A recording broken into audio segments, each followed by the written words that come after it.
Welcome to the 2024 Cal Ripken 10U World Series, presented by Pet Supplies Plus in Crown Point.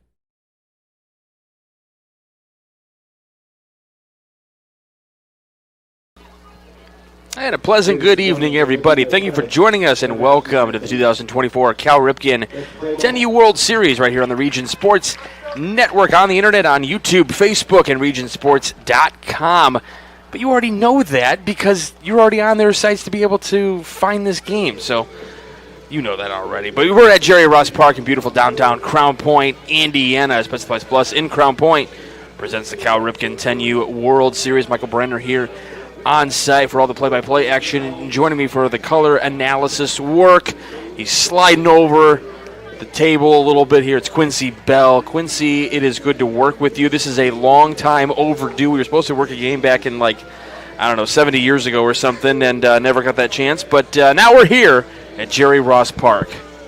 I'm definitely glad to be here. This is the 14th game I've called, but the first one from the color slot. Great to finally get a chance to work alongside you, and we're ready for the nightcap here in Game 50, the final one of pool play. I think you're special because you call 14 games. Yes, I'm great. My mom thinks I'm special. Well, I'm glad. Hi, Mom. Hi, Mom. All right, our Economy Electric Heating and Game Test, Heating and, I've already lost it. Our Economy Electric Heating and Cooling Game Night Forecast, brought to you by Economy Electric Heating and Cooling. It is a very comfortable 77 degrees outside. No clouds up ahead. The sun is starting to set to our right here beyond the press box, and so the shadows are going to maybe wreak a little bit of havoc. The only player that's really kind of affected right now feels like shortstop and left field. That's where the sun is shining the most, and we're getting some shadows to take effect, but should be an interesting one here tonight. We see on our graphic there, by the way, that kind of electric heating and cooling, keeping you warm in the winter, or cozy in the winter, and warm and cool in the summer. But good game here between Crown Point White and Mineral Area. Crown Point White getting their first win of the tournament against West Raleigh yesterday. A lot of excitement in that one. Big hit from Aiden Davis late in that one to help kind of pad that lead for one of the host teams here. Going back and trying to look at all the standings here so far. We're at the end of pool play. This is the final game of pool play here on this at this Cal Ripken 10U World Series. And Quincy's got it up for me. Got it here as well. So kind of looking at the standings right now. This is Pool A. So you got West Raleigh that came in at 3-1. Newtown 3-1 as well. The Future Stars out of Germany 2-2. So Crown Point, win or lose, it's going to be kind of important for them to kind of get a higher seed potentially. So we're kind of taking the top seeds out of each one of these pools. And I don't know. I'd have to double check. It might come down to run differential or the head. I think the head-to-head is the next. After they look at records, it's head-to-head. So right after the first tiebreaker is obviously record, but the next one is head-to-head. And if Crown Point were to win, they'd tie Germany in record. But they did lose to Germany earlier in the pool 5-3. So if I'm not mistaken, I don't think Crown Point has a chance to advance to the championship bracket. So this will just help in standings for the Ironman bracket. So trying to get a higher seed in the Ironman bracket. So for those of you maybe who haven't been tuning into the coverage all week and long and these first couple of days of the week, first off, where have you been? You've been missing all the fun here this week at the Cal Ripken World Series. But there's two different brackets once we get out of pool play here. So they didn't want to just, all of a sudden, hey, on Tuesday you get to go home. It was, okay, you're still going to qualify for a bracket. It's not a chance for the World Series, but it's the Ironman bracket.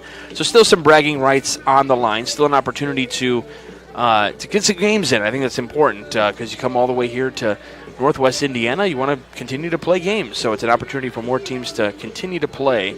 And I'm sure you've touched on this over your broadcasts, Quincy, but these are pivotal ages in terms of development of your skills. Definitely. You don't want to – it would be definitely not exciting to – that. Hold on. That's a guy on a parachute going above the field? Can we get that on the camera there? Avi, turn it up. There we go. It's just – he's going to fly by there. That is – just flying right over cool. the ballpark. That's cool. That reminds me of – Game 6 of the 1986 World Series between the Mets and the Red Sox. There was a guy with a parachute and a Go Mets sign who flew out of a helicopter onto the field. He got arrested, but the Mets, that game's more widely known as the Bill Buckner game when he missed the ball at first base, allowing the Mets to come back. They won Game 6 and won Game 7 of the World Series. Ooh, you're going to get a message from Chris Ramirez. You don't bash Bill Buckner on the air. Oh. I mean, how do you let a ball go through your legs in Game 6 of the World Series? All right, we'll give you the starting lineup for the Crown Point Bulldogs white team here in just a moment. We have a pencil bat alert. Love the pencil bat. First pitch misses for ball 1. Leading off for Crown Point White is number 42. That is Jeffrey Sinclair. Starting pitcher for Mineral Area will be number 46, Henry Schweiss. Here's the 1-0 pitch. 1-1 the count there. Leighton Gill in the number 2 hole. And then Harrison Sturley in the 3 spot. Those are your scheduled hitters here in the first. We'll give you the rest of the lineup here in just a moment. 1-1. Inside, 2-1. Then next in the lineup, number 45, that's Patrick Lindemann. Followed by the right fielder, number 21, that's Aiden Davis. And we'll have a 2-1 offering here. This one fouled back, going for Zach Miller's car. We're going number 14 now. He's the first baseman. That is Camden Krugel. Grugel. Followed by the left fielder, number 74, that's Cooper Colombo. Then the starting pitcher today for Crown Point will be number 4, that's Caden Porter. Next in the lineup is number 31, that is Luca Angati. This one lined up the middle for a leadoff hit for St. Clair. So getting Crown Point a little action early here. And then rounding out that lineup for Crown Point is number 2, that is Knox McMahon. I was told that for Knox McMahon, Uncle John is watching from Japan, or will be watching from Japan. So welcome, Uncle John, to the broadcast. Glad you're tuning in from Japan. This one bunted down the left field line. Throw over to first is going to be a little bit wide. Runner's going to take liberties. He's going to hold up at third. Here comes the runner down to second now. He's going to get tagged. Here's the throw home. It's going to be wide. It's 1-0 Crown Point, but with 1 out in the inning. Absolute craziness there on the bases. I'll tell you, a lot of teams have been laying down that sacrifice bunt. Something you don't really see at the MLB level, college level, even at the high school level. I feel like Lake Central is the only team that really kind of uses that a lot. But, you know, sometimes you got to manufacture your own runs. There's an example of it right there. Works out in their favor, so we go with nobody on now, but 1 run is in. This is Sturley, the center fielder. This one skips away. No damage will be done since nobody on base, so kind of take a little bit of a breather there. But already for Schweiss, it's a lot happening all at once. I kind of like the idea of the runner going to second there when the first baseman had the ball, drew his attention that way. They did get the out at second, but I mean, him running to second, You'll got trade to the run out home for Crown Point. Yeah, you will trade the run for the out.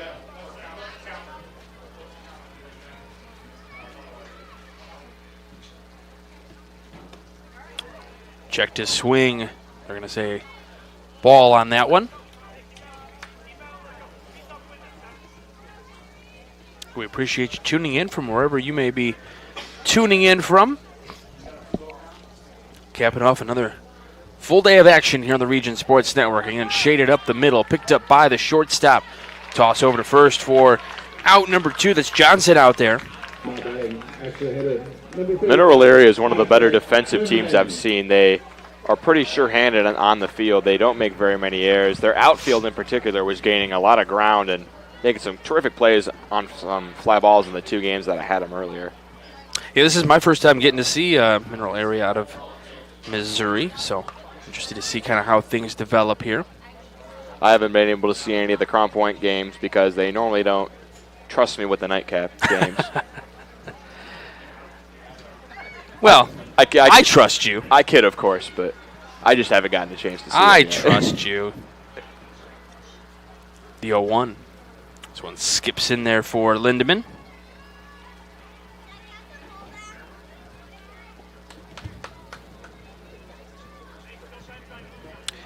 Bates in left. Kreutzer in center. Kreutzer, excuse me, Reese Kreutzer. One swing and a miss, 1 and 2. He's in center, Kreutzer is. And then out in right is going to be Dreyer. Over at third, Burmister. Shortstop is Johnson, as we've already seen. Over at second base is Hull. 1-2. On the ground, there's Hull right there for out number 3 of the inning. So for Crown Point, they do get that pivotal first run on the board. We go to the bottom of the first. You're watching the Cal Ripken World Series presented by Pet Supplies Plus here on the Region Sports Network, the only game in town. This box is small, like Pet Supplies Plus. This one is large, like a big box store.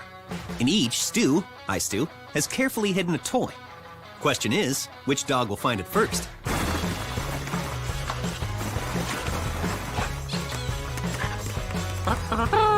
Ta-da!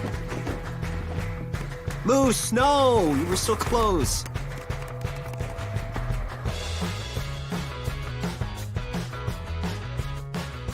Located just 1 block north of the square in Crown Point and just 1 minute from Jerry Ross Park, Station 21 American Grill is one of the city's most popular eateries. Station 21 offers a full menu from steaks and seafood to burgers and wings. While in town for the Cal Ripken World Series, stop in and enjoy comfortable dining while watching a game on one of the 28 big screen TVs. Check out the menu at station21.com. Station 21 American Grill. Eat, drink, and relax. Welcome back to the 2024 Cal Ripken 10U World Series, presented by Pet Supplies Plus in Crown Point. Welcome back to the Region Sports Network right here at Jerry Ross Park, beautiful Crown Point, Indiana. Fans starting to fill in the seats here at Jerry Ross Park. We're on the major field. Nightcap tonight. Prime time action here for Crown Point White and Mineral Area out of Missouri. Starting lineup for Mineral Area. We start to give you those defensive alignments, and we'll give you those again when we get to the top of the second. But leading off for Mineral Area will be number 46. That's Henry Schweiss. He's the starting pitcher. Then you go to number 5. He's Liam Hull. He plays second base. And then number 23 in the lineup, that is Pereira Burmister over at third base. And then number 11, Brock Johnson in the lineup. Plays shortstop. Number 45, Trip Dotson, plays first base. Number 16, that is Cade Dreyer. He's the right fielder. Then over to number 1, he is Trip Becker. That's the extra hitter in the lineup today. Then number 2, Reese Kreutzer, the center fielder, followed by number 17, that is Corbin Thurston, plays catcher. And then number 24, that is Brooks Bates, the left fielder. So that's your lineup for Mineral Area. We'll bring you the defensive alignment for Crown Point in just a moment. I'll tell you, one of the strengths of the Mineral Area team is their pitching. Their hitting is not as strong as their pitching, but they do a pretty good job of keeping runs off the board. So Caden Porter is your starting pitcher today for Crown Point. So 1-0 the count here early to Schweiss. Pops this one up, going for the street. Somebody's going to play Frogger out there. We got to open up that door. We got to be able to see what happens out there. It's like a whole new world over there. Wow. It's like opening up the... I can actually see Station 21 down there. You believe that? They're one of the main sponsors of this tournament, aren't they? Oh, have they? I think they are. They are indeed. Great food over there. And they got TVs of every single game from the Region Sports Network on there. Hi, everybody at Station 21. How are you?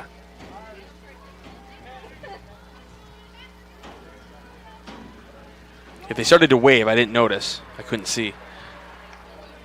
I would wave back, but they can't see me either. Here's a 1-1. Missing outside. 2-1 here to Schweiss. Leadoff hitter for Mineral Area.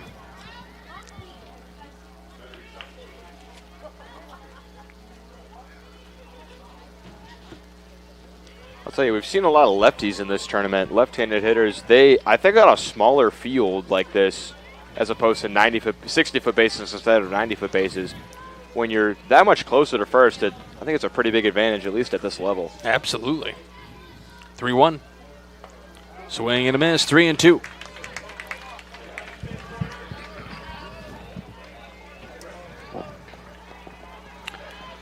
Right after this at bat, we'll give you the defensive alignment for Crown Point White. The Bulldogs. This one chopped foul. Staying alive for Schweiss. He's battling up there, and with pitch count as high of an issue in this tournament in terms of if you pitch so many pitches, you can't pitch for so many days. Long 8-9 pitch at-bats can be really costly. Well, that's just doing the battle that they have to do. So a leadoff walk to start things up for Mineral Area. That's what they'll take any time of day. I don't blame them. All right, out in left field is Colombo. Over in center is Sturley. Out in right is Davis. Over at third is Angotti. Shortstop is Gill. The second baseman, St. Clair. First baseman is Grugel. And then behind the plate is McMahon for the starting pitcher, Caden Porter. Strike one here to Hull. Second baseman for Mineral Area. That one misses, ball gets away. Runner's going to advance down to second. Nice pop-up slide down there. That was clean. You kind of see that little area where you can tell people are taking some liberties there for those slide. You kind of just see a little bit more of a glisten off of that little spot there. 1-1 the count here, misses outside, so 2-1. Schweiss is out there dancing in second. I wouldn't be surprised if he takes third. He's feeling it out there. He's got the moves. 2-1. Misses outside. Well, nobody holding him on, so he's got that little step.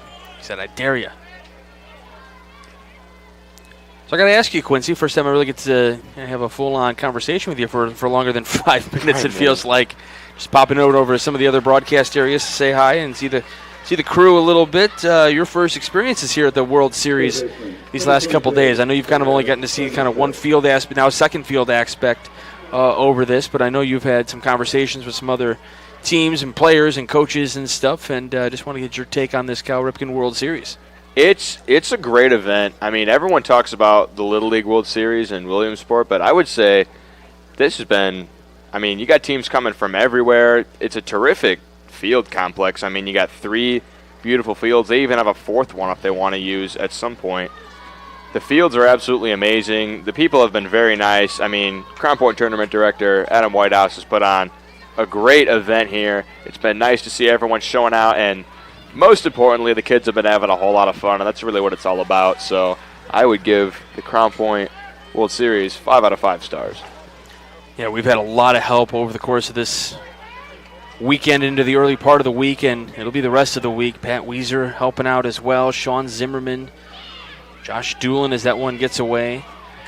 Rylan Keelan, Alan Pante, Dave Mays, Dave Myers. All these guys that we haven't really, I feel like we've kind of focused in on some of the, Jay Patel and Adam Whitehouse and Joel Boomsma, but those guys are also deserving of credit over the course of this week as well. There's a 1-0 pitch. This one on the ground right to the third baseman. Thought about throwing home, throws to first, gets the out, throw back to third, going to get wide, and it's going to be a 2-1 lead for Mineral Area.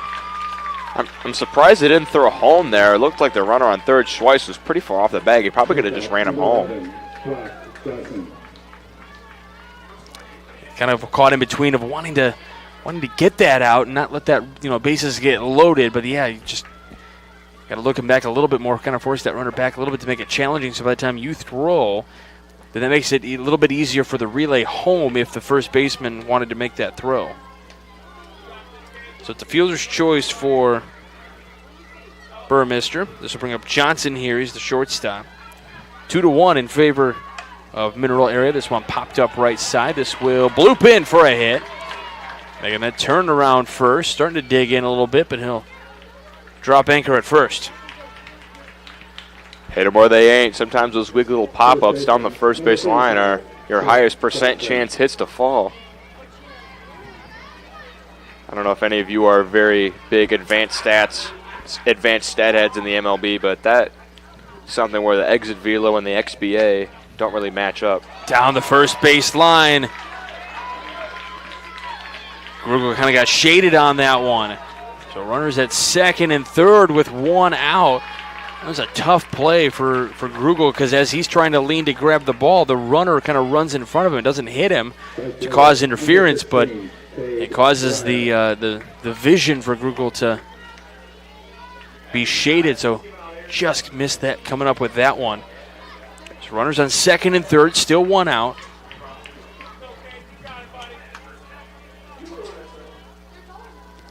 It's Dotson here.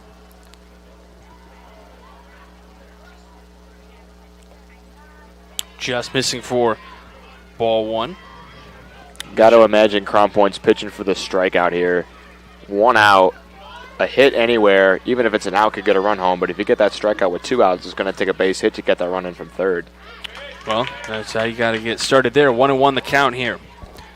We've got Angotti over at third, Gill at short, Sinclair at second, Grugel at first, McMahon behind the plate, and then Porter on the bump.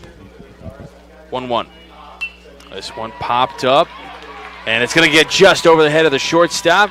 1 run is in. We're going to hold the second runner, and then thought about throwing to second. And Dotson gets in there, kind of rolls over into second base. Now he's going to row the boat. That's probably what you did when you hit, right? You were rowing the boat? No, I normally just kind of clap and give a big fat let's go as my double celebration. I don't get very many extra base hits. I normally just slap the ball to right field. You strike me as a power guy. I'm surprised to hear that. No, I play. I thought you were hitting tanks. No, I play center field. I provide good defense, and as opposed to doubles, I get a single and steal second. Gotcha. I'm just see. Nobody would have known. You could have totally told everybody that you were hitting home runs and. No, I actually have. In my many years of playing baseball, I've never hit a home run. What? Not even an inside the Parker? Yeah, I have that, but I don't think that really counts. That counts. Nah, you gotta get. I accept it. You gotta get it over the wall and have the trot. We've seen our fair share of inside the Parker runs on this field, though. Yes, we have. We had quite a few. This field's one of the bigger ones. The field that I was on, Field B, is very small. It's only 180 feet down the left field line and 160 feet down the right field line. Well, one of the things that comes to play a factor in this one, maybe more so than the other fields, there is not a lot of room in that backstop area. Oh yeah, on the B field it's the same thing. It's really short behind the plate, and it's brick too, so it bounces back like every single time. 2 away here in the first inning.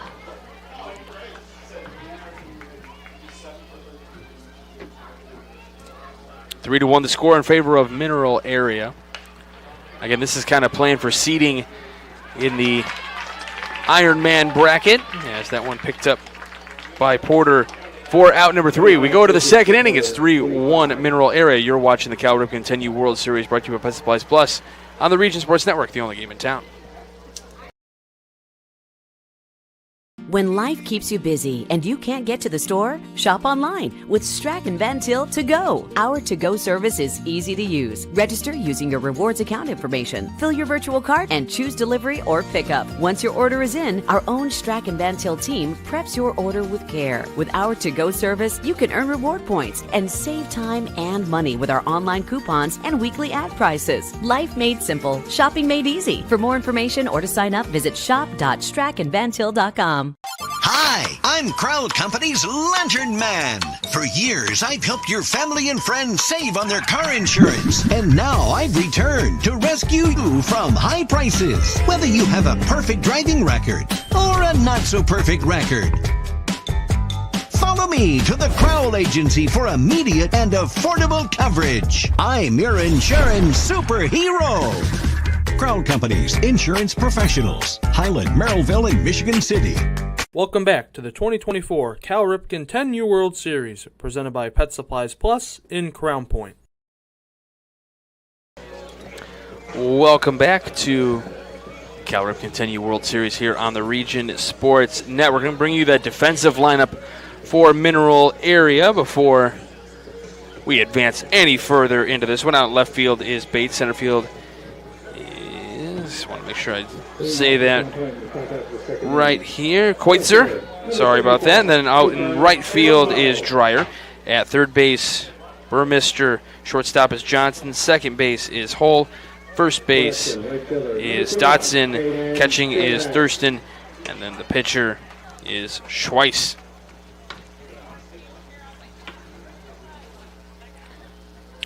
First pitch into Davis. Misses for ball one. Drew Arnold and I were having a fun time talking about bats, and I love the pencil bats. So we have a pencil bat alert. I think we should have like a whole graphic and thing that sparks on the screen. Pencil bat alert. Get on that, Zach Miller. Or you know what we should do? I figured it out, Zach Miller. I need you to work on having pencil shavings fall from the top of the broadcast and just kind of float down. That'd be beautiful. I got it. Especially if there's a home run hit with that bat. Oh, that'd be great. There we go. The pencil shavings confetti. 2-0. Upstairs, they'll take it 3-0 here. All right. It's the top of the second inning. Nobody on. You're the leadoff hitter here. You're down 3-1. You go in the green light here? No. Got to get that walk to get a runner on. He thought he had it there. But I think I almost never swing 3-0. I don't really like it. I don't think Mike Trout has swung at a 3-0 pitch since his rookie year. I mentioned that stat earlier with Drew Arnold. 3-1. This one lined and caught out at short. Out by Johnson there. Nice play. Tough break for Davis. You know, one thing that Drew Arnold always talked about on those broadcasts was, you know, even though you don't get the results you wanted there, he hit it pretty hard. Hit it pretty solid. Just happened to be a defender right there to make the play. So you can be happy with the overall, you know, product of the hit. Just obviously the result wasn't what he wanted. Yeah, you got to have a short memory if you're going to play baseball, because the best players in the world only succeed 3 out of 10 times. So you're going to get unlucky like that, but you got to, take the good with Quincy Bell. He got 4 out of 10. 1-0 the count here to Grugel. First baseman. 2-0, excuse me. No, there's a reason our men's league team is 4-10. So. And there's a reason he's sitting up here with me, as opposed to being down on the field playing right now. Yeah, that is true. 2-0 upstairs, so another 3-0 count to start things up. Schweiss got the result he wanted at the first at bat here, but that's 6 pitches plus. You talk about the pitch count being a factor in a lot of these games, and it determines how much days of rest. 3-0. It's one. Blooped into the left, and this will drop in for a hit.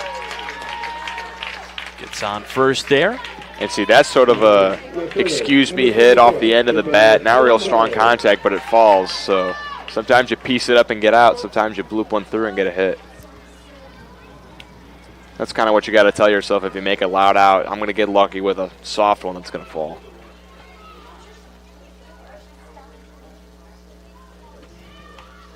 First pitch outside to Colombo. He's the left fielder. We're number 74.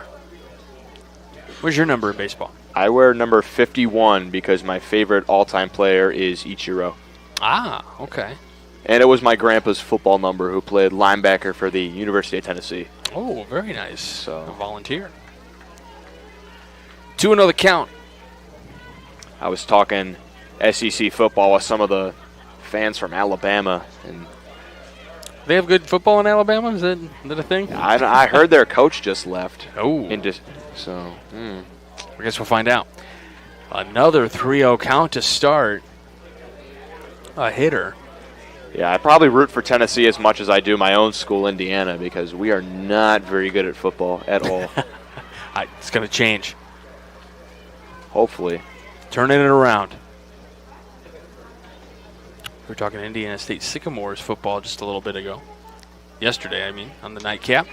And that'll be ball 4. Trying to throw down to second means unless he were to go past, well, I don't even know. Does he go past the bag? I think how that works. I think if he overslides the bag and goes way past it, then I think they could. Because I think if they deem he's making a break towards third is where they can argue. So I think that's only on a play at first. I think once you hit the base, and then you come off it, it's an attempt. I don't know. I could be wrong about that, but I think it's only at first.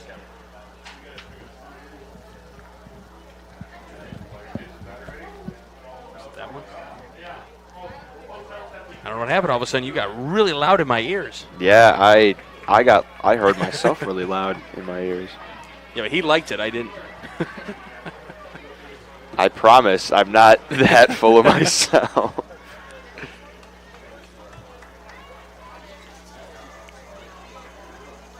Oh, as Zach Miller said, if I'm giving you a hard time, that means you officially made it here with the Region Sports Network. That is true. This one comes behind. Runners not going to advance. Ball doesn't get far enough away. That's kind of one of the things we've talked about is that if it hits the backstop, depending on the angle that it hits, because it's a brick background, so it's very likely going to pop right back to the catcher. So you don't get too much of an opportunity to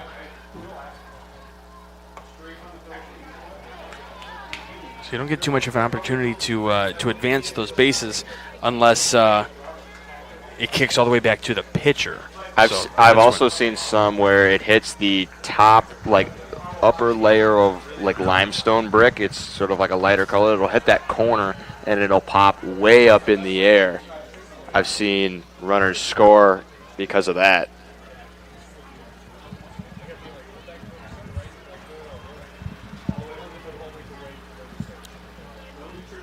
Just letting Zach Miller feel the sound in my headset because we wear the pieces over our ears, and then all of a sudden things get loud. Here's a throw to third, and it's going to get saved. You know, we give Zach Miller a tough time on a lot of the broadcasts, but he truly is a great producer. He's been here almost all day with us. You know, he's one of the hardest workers here at Region Sports. We definitely got to give him his props when they're due. I'm not saying a word. Diva. 3-1. Oh, that comes in and hits him in the back. Looked like Porter took that one, and he says, all right, I'm going to run right on down there. They're going to check on him for just a moment. He says, nah, let's go. We got it. Third baseman, number 31, Luca Andrade. Now, we're glad here at the Region Sports Network, we work with the best in the business, and we're glad that we can provide all this coverage to all of you wherever you may be tuned in from. We found out Uncle John tuning in from Japan, so. We've had viewers from Hawaii, Panama, Germany, Czech Republic, Australia, everywhere. I tell you what, those fans in Australia, they are tuned in. They get up at sometimes 3, 4 in the morning, and they're locked in. They love their Aussies, that's for sure. The 0-1 just misses. I know you had the Aussies just before this game started. Their spirit never broken, ever. And Gotti trying to lift the spirits of the Crown Point fans here. Bases loaded, 1 out. 2-1. Here the count, trying to get something going.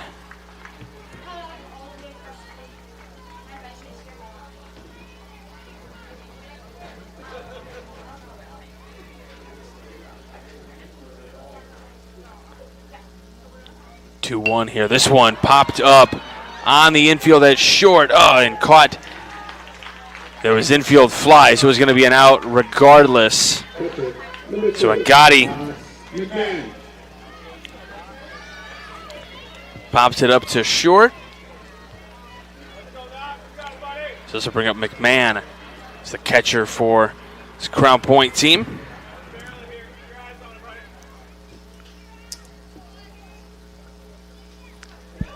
Big at bat here, tying run on second. Go-ahead run on first. I know it's only the second inning, but I have a feeling this is shaping up to be a high-scoring affair. You have to go back and forth with this one the way they've been going. Three in the bottom of the first. Then you got bases loaded here with 2 outs.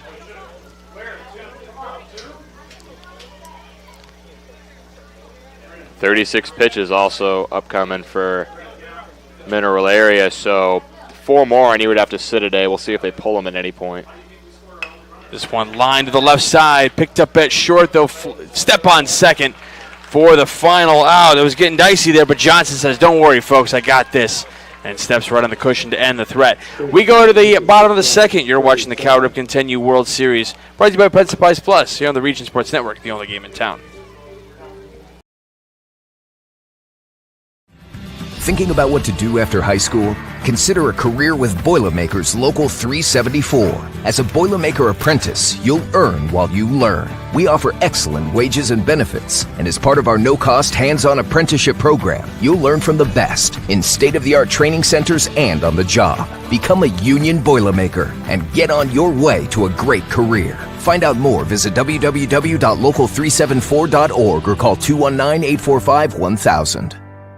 With electrical services from Economy Electric Heating and Cooling, you can radiate the perfect amount of light and energy into your home. From rewiring and code upgrades to ceiling fans, lighting, security, and more, Economy Electric Heating and Cooling's trained electricians will make sure you can enjoy your home on full power all the time. For a free estimate on electrical work, call Economy Electric Heating and Cooling at 219-923-4441, and you can visit them on the web at 4ajobdoneright.com. That's the number 4ajobdoneright.com. Welcome back to the 2024 Cal Ripken 10U World Series, presented by Pet Supplies Plus in Crown Point. Welcome back to the Cal Ripken 10U World Series here on the Region Sports Network.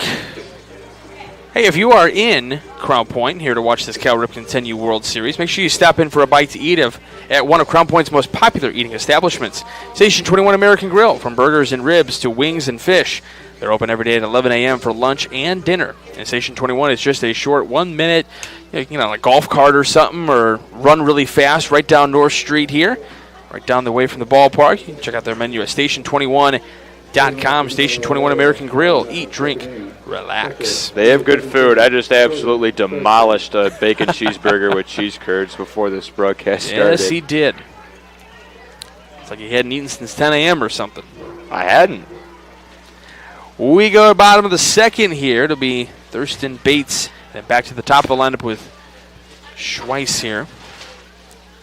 So first pitch misses for ball one.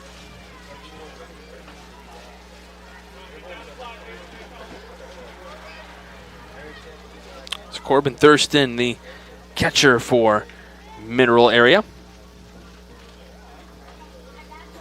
This one on the ground, left side, picked up at third. Out number one. And Gotti with the arm over there. That's another thing, too, that from all these teams, the infielding, I think, in particular, has been particularly superb. Not very many errors of the man on the infield. I would expect more out of kids that are 10 years old, but these kids have some great hands over there. Well, there's a reason it's a World Series. These are some of the best of the best. That is true. Competing here for a World Series.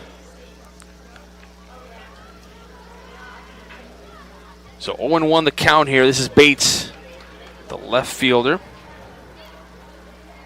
Brooks Bates. Rocking the red batting gloves there. He's awaiting a 0-1 pitch. Short hop the plate there. So 1 ball, 1 strike. Off the pitch from Porter. 3-1 your score in favor of Mineral Area. This is the final pool play game of the whole World Series. So Pool A being represented here in this one. Yeah, we'll take the top 3 teams from each pool and move them into the World Series bracket, and then the remaining teams will be put into the Ironman bracket. And then I'm pretty sure, if I remember correctly, there is opportunities here. This one to second base for out number 2, St. Clair with that play. So Bates is retired.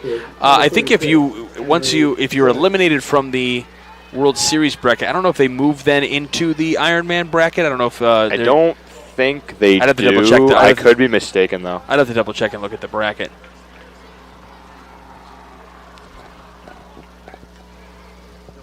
It's 2 away here, bottom of the second. Schweiss coming up for the second time today. Walked and scored a run in the first. So he's one of those 3 runs. This one lifted down the left field line, and this will be a fair ball. Makes that turnaround first. He's digging for second, and he's in standing with a 2-out double. He just looks at his bench and is like, yeah, I got this. Let's go. That's my double celebration. It's kind of all right, let's go, clap the hands. I don't have anything. We got work to do. This is business. We got winning to do. Here comes Hull. He also walked and scored a run back in the first.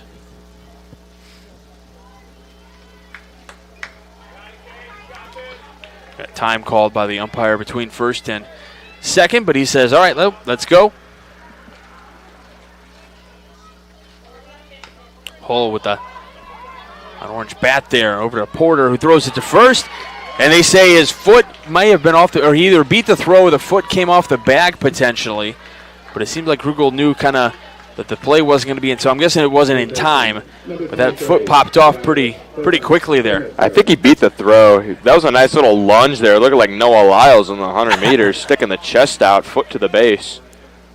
So that'll be an infield hit for Hull. His first hit of the game. Second of the inning. Burmester coming up here again. He had that fielder's choice, which allowed 2 of the runs to score.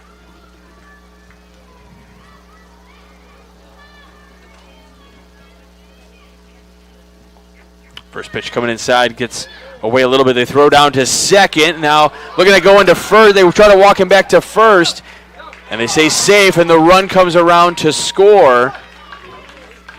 That was a really close play at first. Burmester with a nice athletic slide there. I'm surprised they didn't try to go home with that, though. Yeah, that would have been the... Because we seem to see this on first and third situations here. So Hull coming in, and Schweiss comes in on the play. Most teams try to have like a set sort of like what they're going to do when it comes to what I've been on a first and third play. On a lot of plays I've liked is they throw it to the shortstop, and then the short kind of it looks like they're throwing to second, so it kind of makes the runner at third feel like, okay, they're out throwing down there, then might make the break, so then the shortstop can throw it back home to get the out. When they cut across to sort of where the CP logo is on the field. Yeah.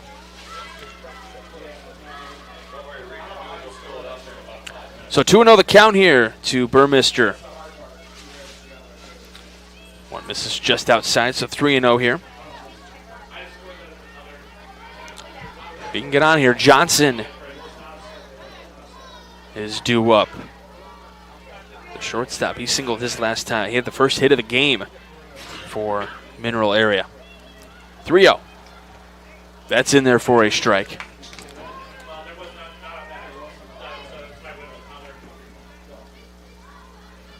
Absolutely spectacular evening here in Crown Point. Sun continues to set in the background or behind us, and really no wind to speak of. 3-1 here. This one up the middle, picked up at short, who will step on the cushion at second for the final out of the inning. We go to the third. It's 4-1 Mineral Area. You're watching the Cal Ripken 10U World Series, brought to you by Pet Supplies Plus here on the Region Sports Network, the only game in town.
Welcome back to the 2024 Cal Ripken 10U World Series, presented by Pet Supplies Plus in Crown Point. Welcome back to the Cal Ripken 10U World Series right here on the Region Sports Network.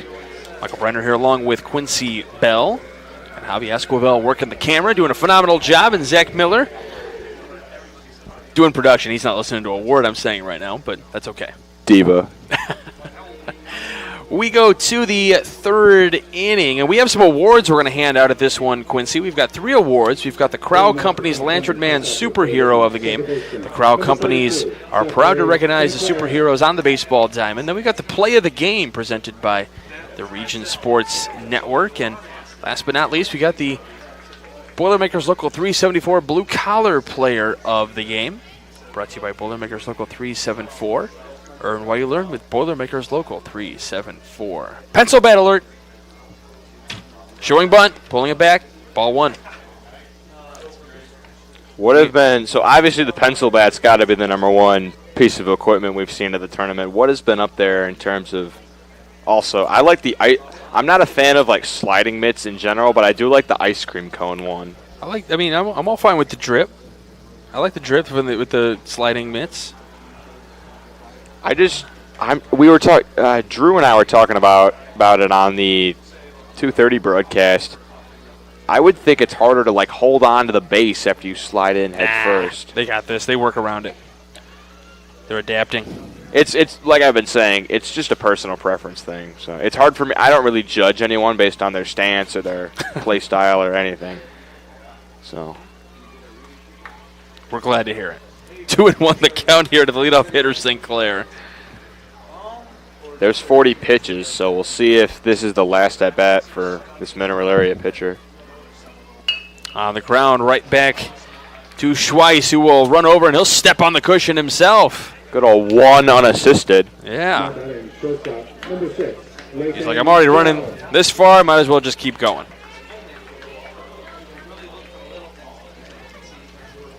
So 1 away here in the top of the third inning. It'll be Gill here. Reached on an error his last time up. He's got also a kind of cool looking bat. Looks like it's got some flames on it, if I can see correctly. Yeah, something like that, yeah. Not happy with the swing on that attempt. Fooled on the pitch. He's looking to do some damage here, trying to get some base runners, trying to chip away at this lead. In case you haven't checked out any of the Cal Ripken 10U World Series up to this point, first off, where have you been? You missed all the fun so far. Second of all, we only play 6 innings of regulation, unless there is which we hope we don't have here today, is a blowout score. 2-1. It's been pretty healthy mix of close games and blowouts between all these. I've been seeing my fair share of shutouts. There's been some terrific pitching on display. And that's one of the things I think that kind of leads to, some games maybe being a little bit more lopsided than others, is trying to, figure out what your pitching rotation is going to look like and who you're going to use. Virtually, just about almost everyone on the teams can pitch, but obviously some are a little bit more experienced than others and do a little bit more and work on that a little bit more and work on their pitches. So the way that this is set up, depending if you had, maybe a doubleheader one day or you had, who you're going to use based on days of rest and stuff like that. So that can lead to that being something that plays a factor. This one popped up to the left, out of play. I've seen 2 main pitching strategies. It's been the first one is keeping your pitcher in at about 65 pitches and then giving them a day of rest, pitching them again. And then what I've seen from other teams is they have a rotation of 3-4 guys that they're using every game only up to that 40 pitch mark. Mm-hmm. So it's just kind of a personal preference thing and how your team is built. And some of it was, they had 4 games in 4 days, or they had 4 games in 3 days, or, whatever the case may be, because sometimes there were double headers. It's just kind of a matter of what that schedule looked like.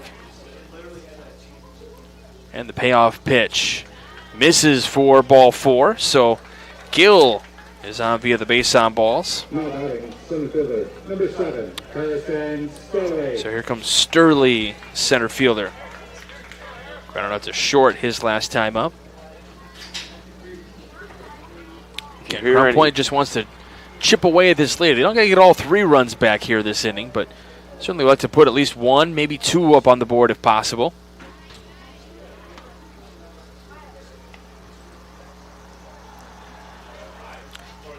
I'm looking out and left, and it's looking like Bates kind of playing pretty far away from that line, not playing pole side. So they must maybe have a little bit of a scouting report potentially. Is this one hit out to left, just as we were talking about?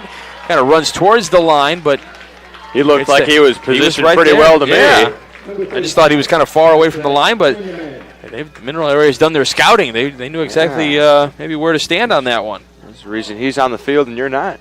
100%. Well, I wasn't quite. I was just like, hey, I'm just noticing that's kind of far away from the line, but worked out in their favor. So that was clearly the strategy. He's still there. Yeah, he hasn't walked closer to the line. They're kind of, I would say, outfield is shaded towards the right because even the center fielder out there, that's Koitzer, excuse me. Koitzer is he's to the second base or to the right side of the second base bag from our vantage point. So when center field's normally where I play as an outfielder, and I like to shift a lot towards the gap. I normally play hitters to pull a lot. Okay. And then normally, if I see them foul one off late, I'll move towards the middle. I'm normally moving after every single pitch in an at-bat, but I normally start near the pull side, and if he shows me something else, I'll move based on that. It's 3-0 on Lindemann here. Extra hitter in this lineup for Crown Point White. Trying to keep the lineup moving. Like to get on base any way he can. If he does, he brings up Davis. Here's the 3-0 offering.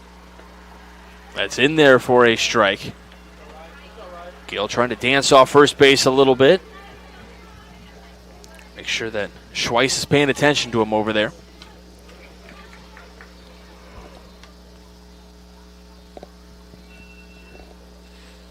And we'll step off and run through the signs yet again.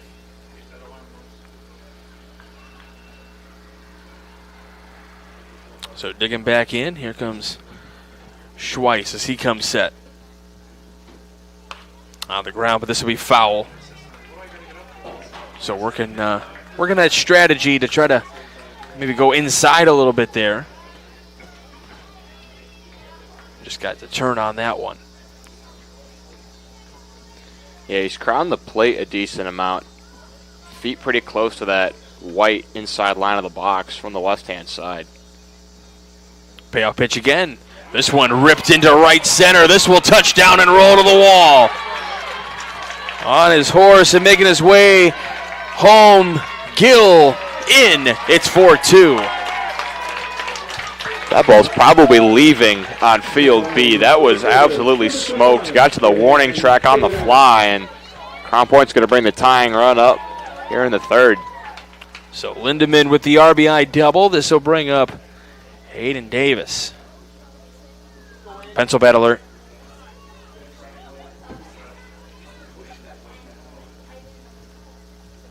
And we might be getting a change here, or pinch hitter or runner.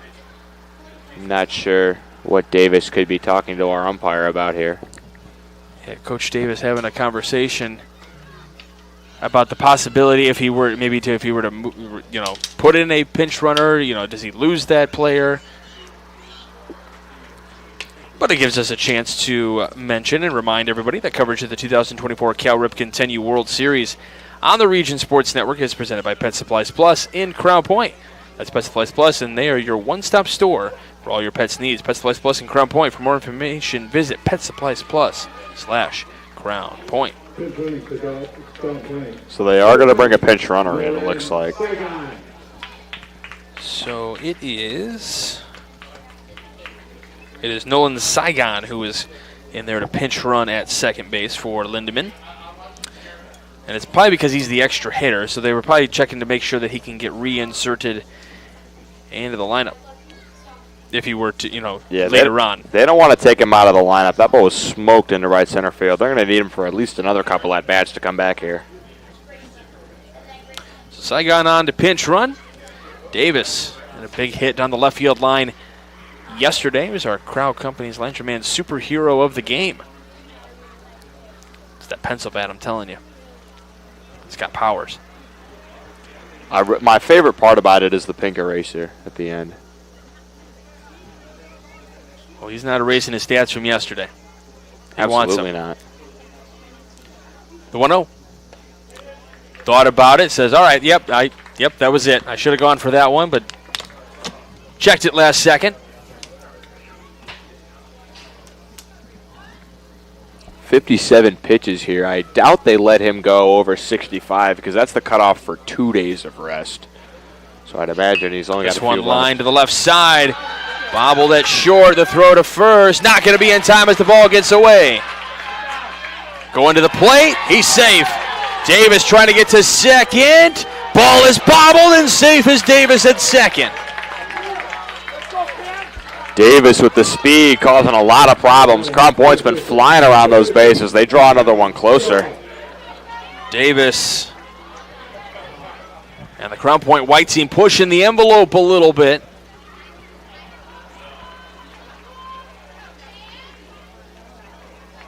Two-out runs are what can win you ball games.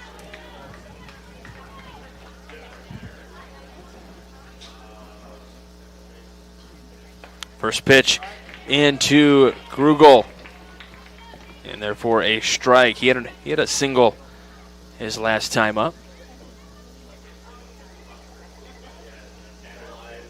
There are 2 outs here in this third inning. So all this damage, this 2 runs coming in with 2 outs in the inning already.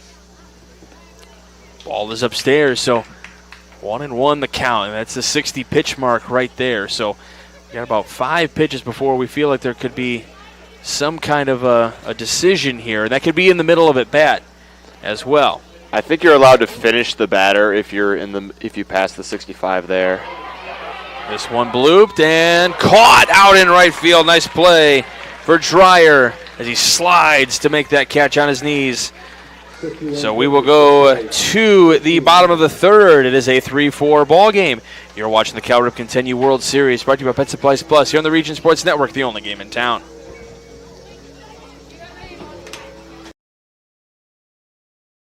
Four Seasons Mechanical proudly serves Northwest Indiana, providing quality, reasonably priced, reliable service. With a quality and comfort guarantee, the professionals at Four Seasons Mechanical offer a wide range of services in heating, ventilation, and air conditioning. Whether it's residential or commercial, Four Seasons Mechanical is there 24/7. To find out more, the website is fourseasonsmechanical.com or give them a call at 219-756-7020. Four Seasons Mechanical, your indoor air quality specialist.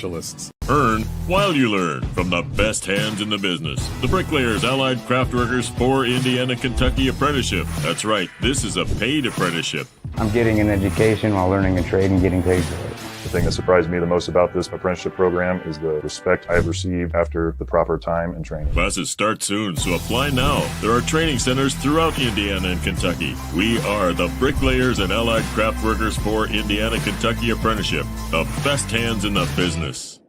Blythe's Team Sports in Valparaiso is a leader in athletics apparel and equipment sales. With in-house production including screen printing, trophies, embroidery, and more, Blythe's can help you to create the perfect look. For more information, visit them online at teamblythes.com. Blythe's Team Sports in Valparaiso, where the athletes shop. Welcome back to the 2024 Cal Ripken 10U World Series, presented by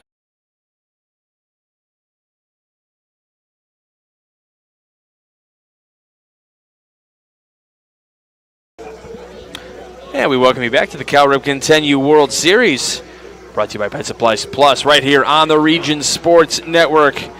So happy to be able to bring you all this coverage here this week. It is a honor and a privilege to bring all this wonderful talent to you from wherever you may be tuned in from. I was talking, Quincy, obviously this kind of started at the tail end of the Olympics, and when you think about it, this is with all the international teams that we had here this week. It kind of feels like maybe, at least for me, it's going to be the closest thing I ever get to calling an Olympic event. But, just having all the different dynamics of people and ways of thinking and ways of playing baseball and thoughts beyond that and strategies that are used. And, Drew and I talked about how, you have a team from Germany that obviously will speak German, so that kind of gives them an advantage to be able to relay information to each other versus, a team that may not be able to, pick up what they're doing over there.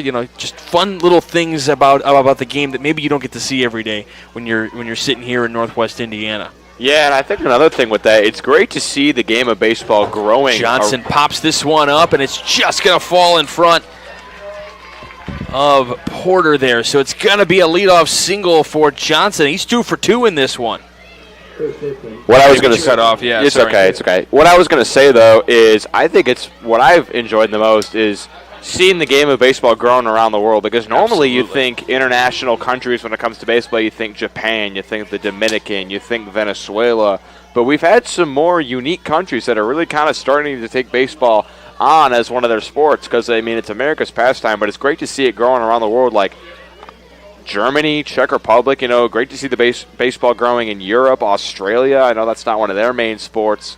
So it's not even just that we've been seeing international teams. It's teams that are starting to take on baseball, and they have some talent on there. Dodson lines this one into left. They throw it a second, won't be in time. Back-to-back hits to open up the bottom of the third for Mineral Area. This will bring up Dreyer now, the right fielder. This is a group that right now between Johnson, Dodson, and Dreyer so far 5 for 5 in the middle of this Mineral Area lineup. Yeah, they were really in the games that I saw for them. Those three were carrying a lot of the load on the offense. Chopper on the left side. They throw to third for the force out over there. So it's going to be a fielder's choice for Dreyer. And they get the lead runner. That's a big out for Crown Point right now.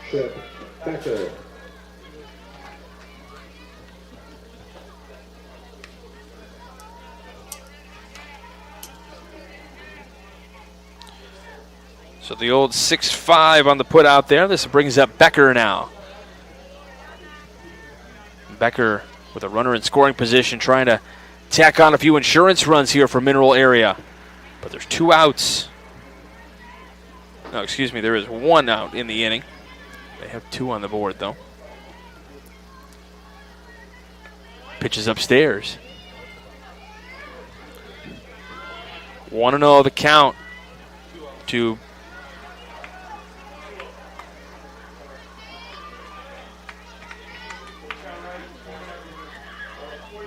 the count. This one lined down the left field line.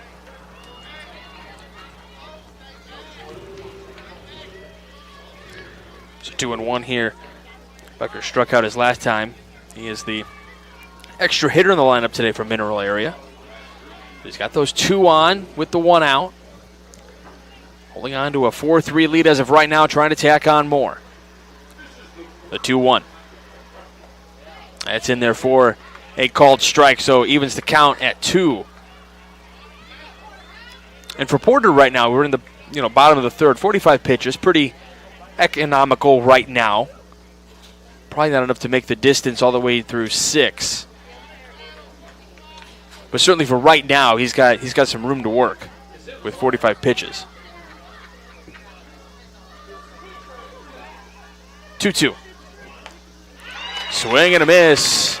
Down on strikes goes Becker, so now 2 outs. And we had a live ball there, and everybody. Yeah, the scoreboard said 2 outs, but there was only 1, so some people started to walk off the field. But when in doubt, stay where you're at. That was a good piece of awareness. Most of the time, the players know how many outs there are and don't have to rely on the scoreboard. Yeah, this is where the coaches are relaying all the information that they need. And usually the home plate, the umpires are also kind of telling everybody what's going on. First pitch into Koitzer here. The center fielder running out to second his last time up.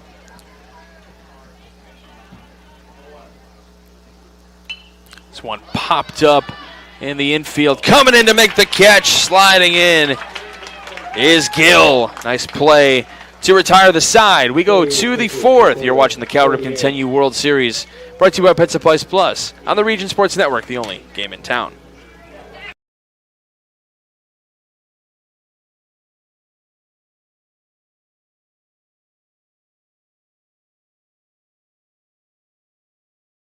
This box is small, like Pet Supplies Plus. This one is large, like a big box store. In each, Stu, hi Stu, has carefully hidden a toy. Question is, which dog will find it first?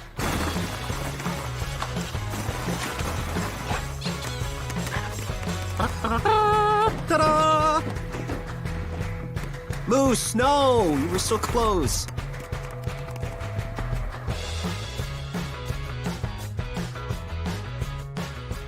Located just one block north of the square in Crown Point and just 1 minute from Jerry Ross Park, Station 21 American Grill is one of the city's most popular eateries. Station 21 offers a full menu from steaks and seafood to burgers and wings. While in town for the Cal Ripken World Series, stop in and enjoy comfortable dining while watching a game on one of the 28 big screen TVs. Check out the menu at station21.com. Station 21 American Grill. Eat, drink, and relax. Welcome back to the 2024 Cal Ripken 10U World Series, presented by Pet Supplies Plus in Crown Point. Top of the fourth inning here at Jerry Ross Park. We're on the major field in primetime action here at the Cal Ripken 10U World Series. Crown Point White and Mineral area in a very tight ball game here, 4-3 in favor of the team from Park Hills, Missouri. A couple of teams with the Bulldog as their mascot. That Bulldog is synonymous here in Northwest Indiana with the city of Crown Point. All right, leading things off here in the fourth, it'll be Colombo. And we've got a question here as the... I think we got a new pitcher on the mound, too, from Mineral area. They got a lefty out there. I think we're trying to double-check to make sure that we have all the changes squared away. This looks like some of the members of the press box went down to double check and get all the changes official.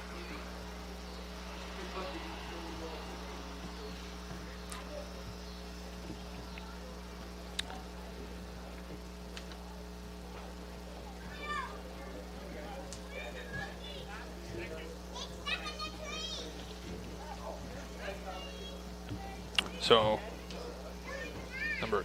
is that number 8 on the mound now? That's it's Shannon. Hated Shannon, the lefty, okay. Southpaw. All right, so Shannon is on now to pitch for Mineral area. First pitch. Oh, that's a nice windup. I like that. I'll tell you, the yellow numbers on the white jersey not doing us any favors in terms of identifying players. It happens. I had to do a game. You know what though? I do like the color scheme with Mineral White though, because then they got the right on the shoulders there, kind of. I don't know if that's blue or black, but it kind of makes it stand out a little bit. There's the gray behind the numbers as well. I actually really like the color scheme. I'm not normally a big fan of yellow, but this actually works really well on this type of uniform here. And they got a blue outline on the numbers, helps too. Yeah, that helps for sure. 2-1 here. The count to Colombo. What do you think of the jerseys that say the region that the team is from? So it'll say like Great Plains region or Pacific Northwest region. I find all the jerseys, as this one chopped in, going to be off the glove of Shannon. He tried to pick it up and get it to first, but he wisely just kind of puts it in his pocket there. But just kind of the tough luck if you stick your glove out to try to make the play and it just kind of boots right off. So it'll be an infield hit for Colombo. I'm going to say overall the uniforms in this World Series have been very, very snazzy. I like the color schemes on a lot of them. And a lot of it has to do with that kind of like gray tint in the middle, if you can see that. It's kind of hard to see on our cameras. But my whole point, though, was I would rather it say the state. Like, I think it'd be...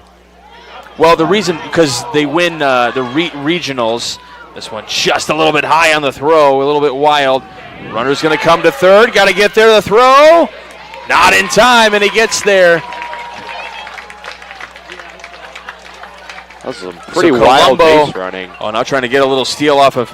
We got time is called, so the third.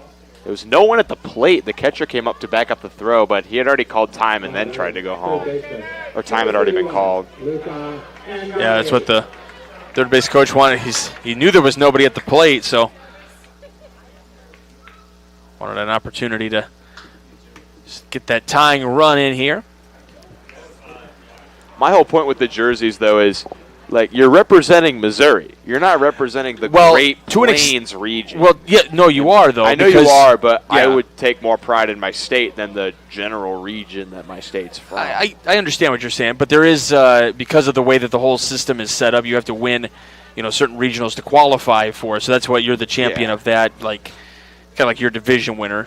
But I get what you're saying. If you were in Major League Baseball, you're not going to wear a jersey that says we're the NL Central champions or something like that. that So I get what you're saying in that respect, but I think there's still pride in saying that, hey, you know what, out of this region, of all the teams that played in this regional, we won this regional. I think there is pride in that, but I think there's pride in being from your state as well. There's no doubt about that.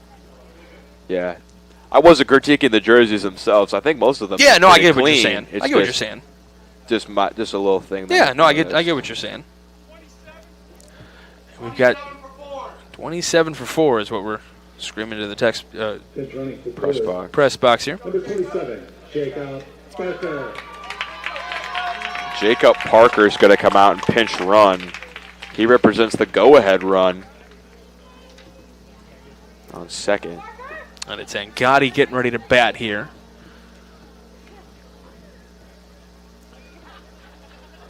We're only an hour and 8 minutes into this game, but it feels like we've been here for a lot longer than that. It's been pretty entertaining. I'm all right with it. I love it. Bring on baseball. This one chopped up the middle. This is through. And we've got a tie game on the RBI single from Angotti. Clutch hits back and forth. First tie in the game since Mineral Area took that 3-1 lead in the first. Back and forth contest. Love it.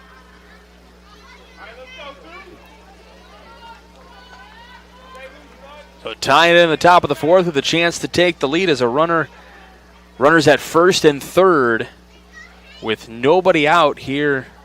And we'll have a chat with the new pitcher for Mineral Area, Shannon. And he's going to get the hook.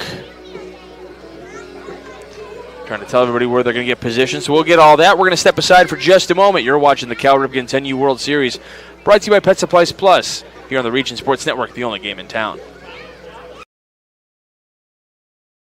When life keeps you busy and you can't get to the store, shop online with Strachan Van Til To Go. Our to-go service is easy to use. Register using your rewards account information, fill your virtual cart, and choose delivery or pickup. Once your order is in, our own Strachan Van Til team preps your order with care. With our to-go service, you can earn reward points and save time and money with our online coupons and weekly ad prices. Life made simple, shopping made easy. For more information or to sign up, visit shop.strachanvantil.com. Hi, I'm Crowd Company's Lantern Man.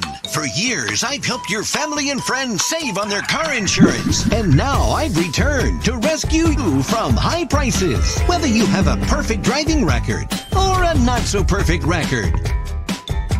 Follow me to the Crowd Agency for immediate and affordable coverage. I'm your insurance superhero. Crowd Company's insurance professionals. Highland, Merrillville, and Michigan City. Welcome back to the 2024 Cal Ripken 10U World Series, presented by Pet Supplies Plus in Crown Point. We've got a 4-4 game here in the top of the fourth inning here from Jerry Ross Park. Beautiful Crown Point, Indiana. Quincy, who is our new pitcher on the mound for Mineral Area? It is going to be, if I get my roster in front of me, it'll be Brock Johnson, who was playing a terrific shortstop earlier in the game. Coming into pitch now. He had a strong arm on a lot of those throws across, so I imagine he's going to be doing a pretty good job on the mound here. So Jacob Barker over at third, pinch running. Luca Angotti over at first, and now it's going to be Knox McMahon getting ready to hit.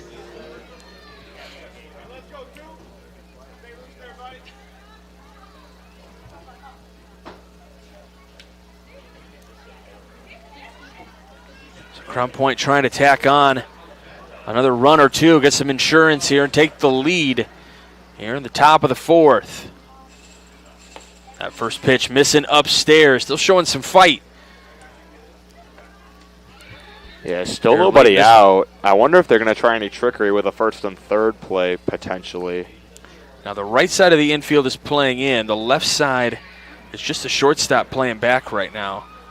And he's kind of shading over closer towards second base to maybe try to stop anything up the middle right now. The 1-0 checks the swing. Does not go.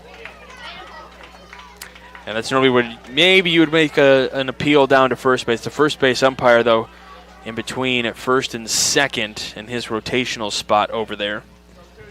I've been interested to see where umpires play in a three-man crew. You'd think you'd have one person stay at first and the other one play between third and second. Well, the reason, because you have runners on first and third. So in case there's a play at second, and if there's a play at first, well, the umpire at first and second, I would imagine is going to watch first base as well. But if there's a play at the plate, the home plate umpire will stay. Yeah, they'll kind of rotate to the left a little bit and keep working their way clockwise. This one fouled back and getting close to the press box. And a one-handed catch. Very nice. That was terrific, man. One-handed stab. That's an out if we're playing with the Savannah Bananas.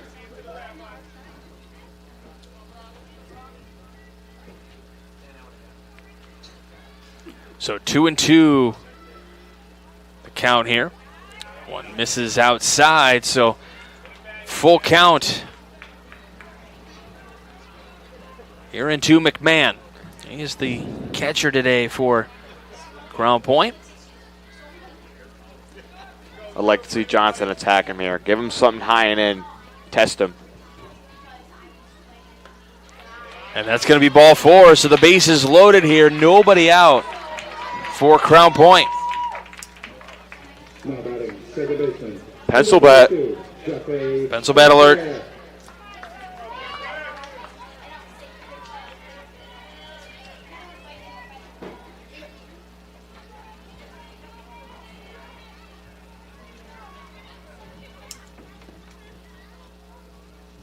So back to the top of the lineup with St. Clair. Takes a big swing, comes up short. So base is still loaded, nobody out. Infield playing in to cut down any runner at home plate.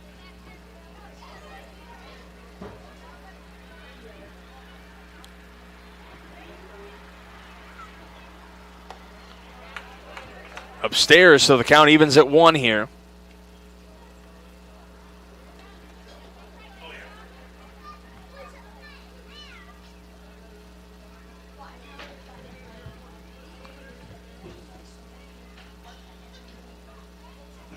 Kick in the 1-1 pitch. Just missing. 2-1 the count. I know I'm not sitting right behind the plate, but it looked like a strike from up here. I thought that caught plate. It was close. But yeah, we don't have the best vantage point, so.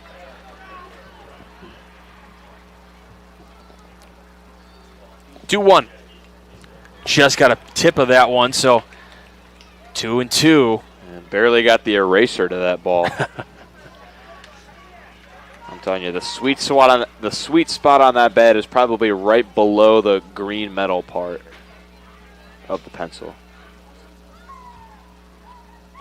Breaking ball in there for called strike 3. Nice pitch there. Oh, that was nasty. Johnson. Yeah. Nasty stuff from Johnson. Buckled him badly on the 3-2. So this brings up Gill.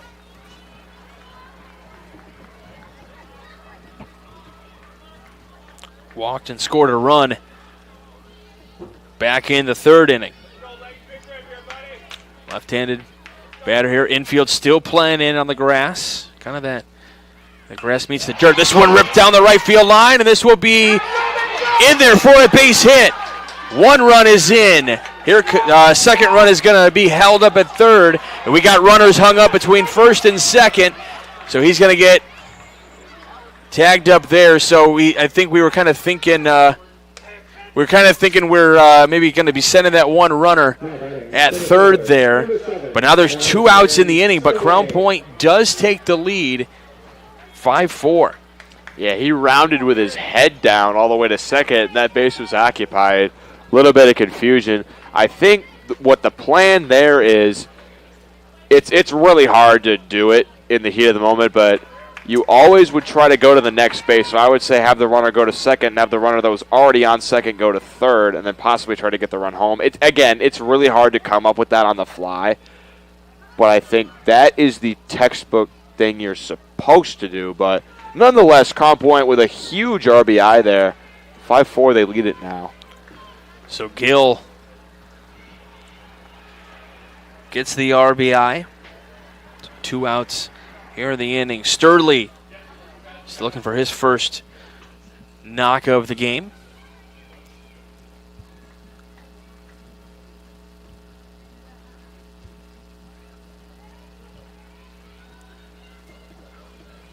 It's the 1-0.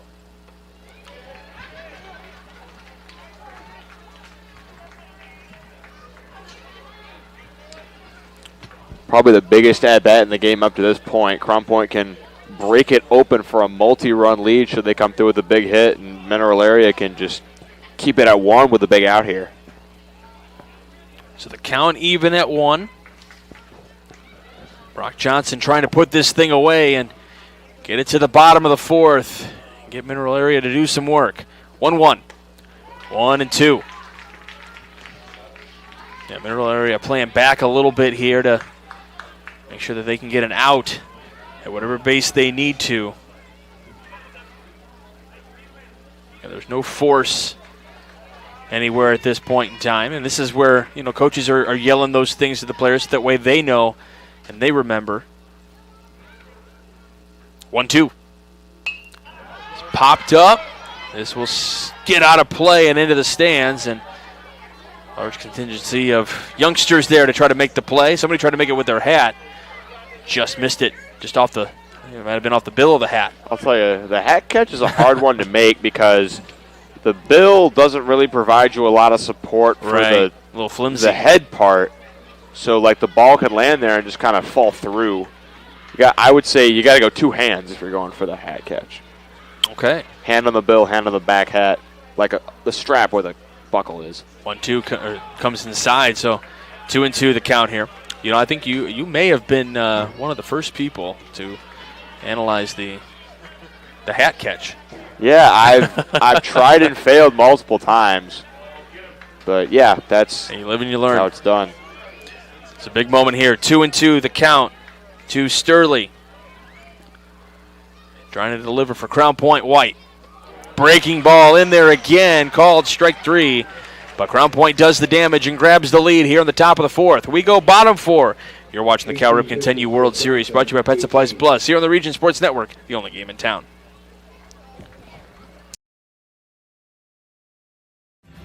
Thinking about what to do after high school? Consider a career with Boilermakers Local 374. As a Boilermaker apprentice, you'll earn while you learn. We offer excellent wages and benefits, and as part of our no-cost hands-on apprenticeship program, you'll learn from the best in state-of-the-art training centers and on the job. Become a union Boilermaker and get on your way to a great career. Find out more, visit www.local374.org or call 219-845-1000.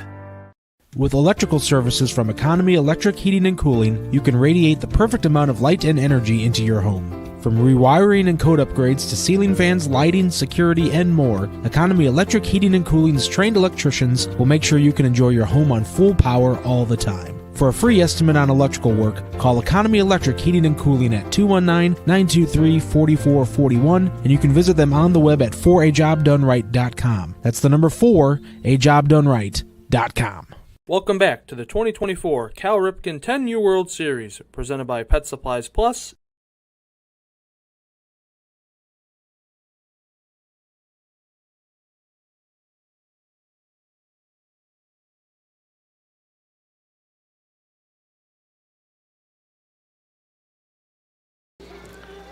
Welcome back to the Cal Ripken 10U World Series right here on the Region Sports Network. Michael Brenner here with you, along with Quincy Bell. Jeffrey St. Clair out in the left field now. And Colombo now pitching, so I'm going to check to see who's at second base. So we're moving people around. I'll tell you, all these teams in these tournaments are incredibly deep. Even players that start on the bench, they eventually come in to either pitch or play pivotal at-bats or play pivotal innings in the field.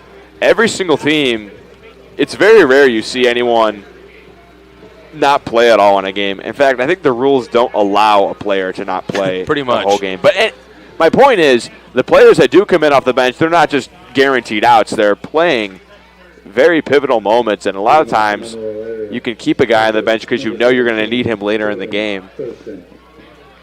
St. Clair in left, Davis at second now, Colombo pitching, and Porter out in right field. Leading off will be Thurston here in the fourth inning for Mineral Area. 5-4 in favor of Crown Point White, still battling here late in this one. Thurston takes the first pitch, strike. Not a fan of the call, as most times batters are not happy with called strikes. Sometimes they realize, yeah, that was. Okay, I got you. 0-1. Little high and tight there. Ball and a strike.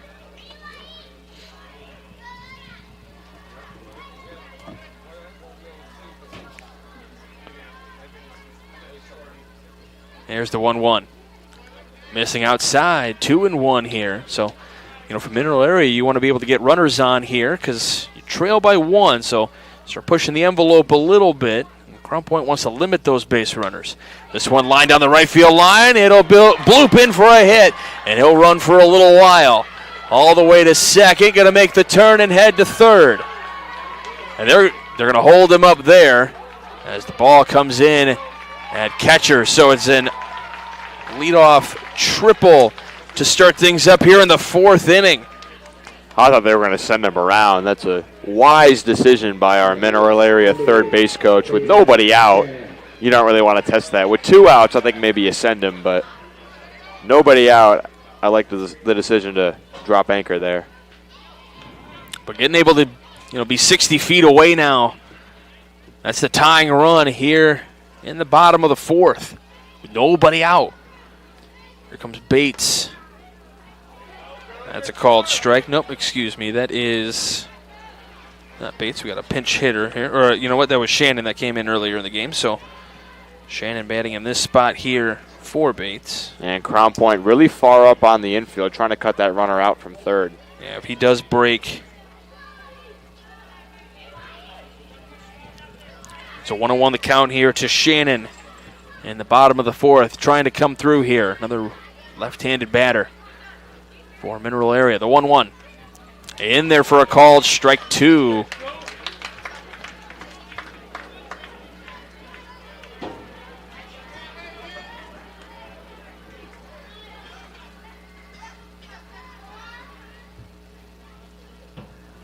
There's the 1-2 pitch.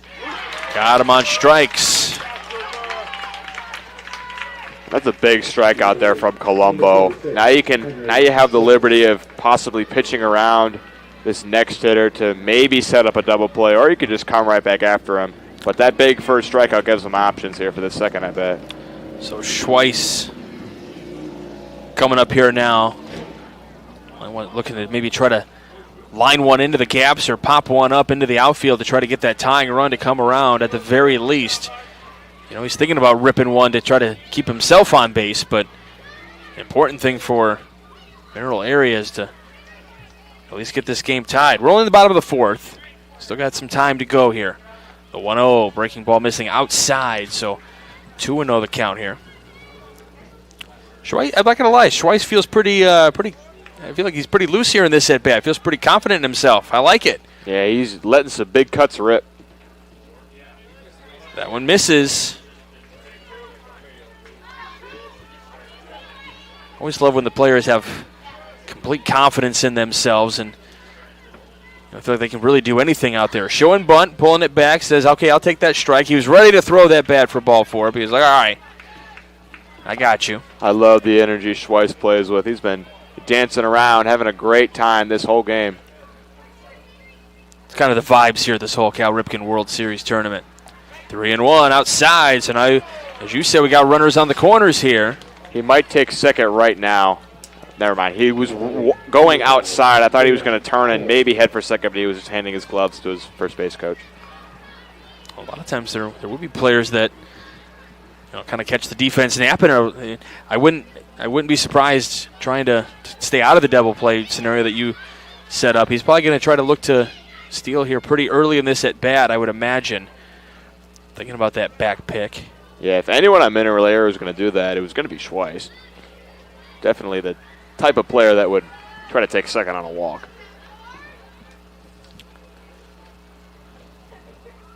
So Hull here, he's 1 for 1 on the day with, he's reached twice actually today. He's got a walk and then a single in the first 2 innings.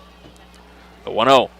That one skips in, ball gets away. Runner at third will not advance, but Schweiss will get down to second easily. So you got 2 runners in scoring position with only 1 out in the inning.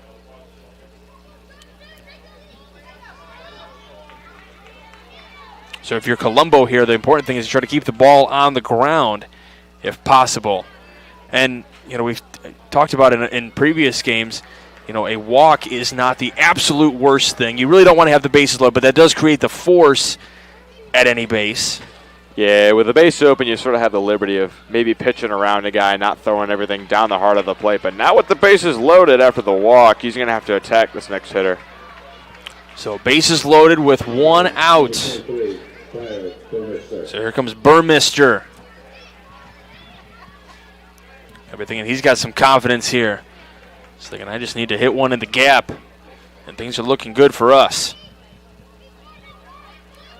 5-4 your score, Crown Point on top. Visitors on the scoreboard today. First pitch. In there for a called strike. This is where Colombo says, all right, I got nowhere to put you. I'm going to come attack you.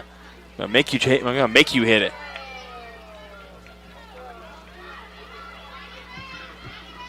And especially after walking the previous batter, that's where Burmister's kind of like, all right, I'm going to make you throw a strike. This one comes over. Trying to get him inside there. 1-1 the count. Yeah, it does now make the force or a potential play at home easier because all you got to do is beat the runner to the plate for the force as opposed to getting it in a low position for your catcher to get a tag down. 1-1. 2-1. One of the other things we've talked about quite a bit in this World Series is, tournaments like this at this age are so important, especially a championship game or just kind of a chance to play in a championship because it starts to really settle in and help you develop your nerves going into future games as you get older. The more you can kind of settle yourself now, it's only going to help you out later on down the road when you play a little bit, stiffer competition and higher level ball and all that kind of stuff. And that's going to be a ball. So that's going to walk in it's going to walk in a run, and now this game is tied at 5. Mineral Area using their patience as a major positive here for them here in this inning. I want to build upon the point you talked about of getting high-pressure games out of the way. I had to play in the Babe Ruth 18U state tournament in the state of Indiana when I was 18, and that was definitely by far the highest level tournament I ever played in. I never got a chance to play in like a major World Series when I was 10. So 18-year-old me was trembling in the box when it came to those postseason at-bats. I even dropped a fly ball in the state title game, which we did end up winning, but I'll never forget that. I think you're definitely right about that. Well, and again, the more, as we see teammates out there giving little fist bumps, giving words of encouragement, hey, you got this. That's Aiden Davis out there at second. You know what? That's a good teammate right there. I like that. It's like, hey, you got this, bud. Let's go. The infield drawn in again. We're in a tie game. Base is still loaded. Colombo misses forward, ball 1. So 5-5 your score, bottom 4.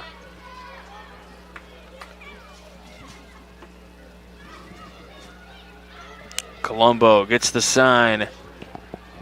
He twists and fires the 1-0. That misses. 2-0, and again, nowhere to put him. 1 out here in the inning. I got to talk to some parents before this tournament started, and they said, yeah, the kids are nervous, and I think the biggest piece of advice is like, hey, yeah, it is, and losing. I can't remember did you say this today, where 3 out of 10 is a pretty normal scenario here. So there's more failure than success, and you don't think of it that way normally when you're watching a game. You only focus on the successful parts of it and getting those hits and whatnot. So trying to calm these nerves is 3-0 here.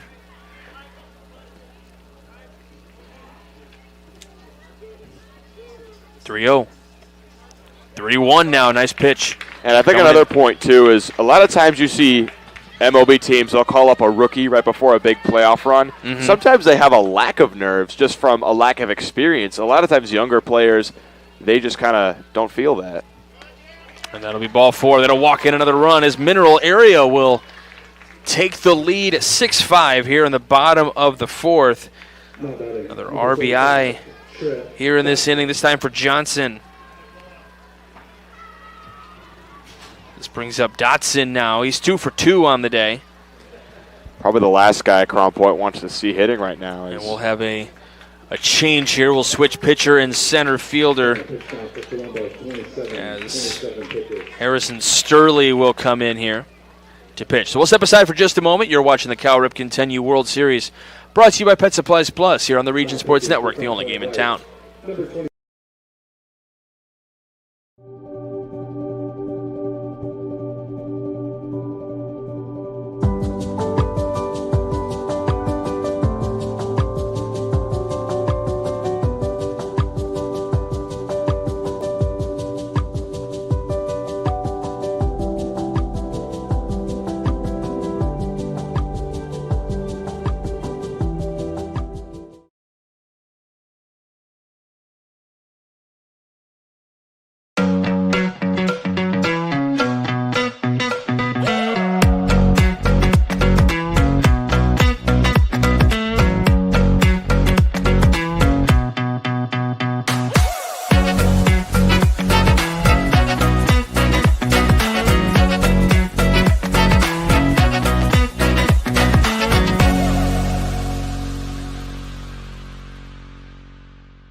Welcome back to the 2024 Cal Ripken 10U World Series, presented by Pet Supplies.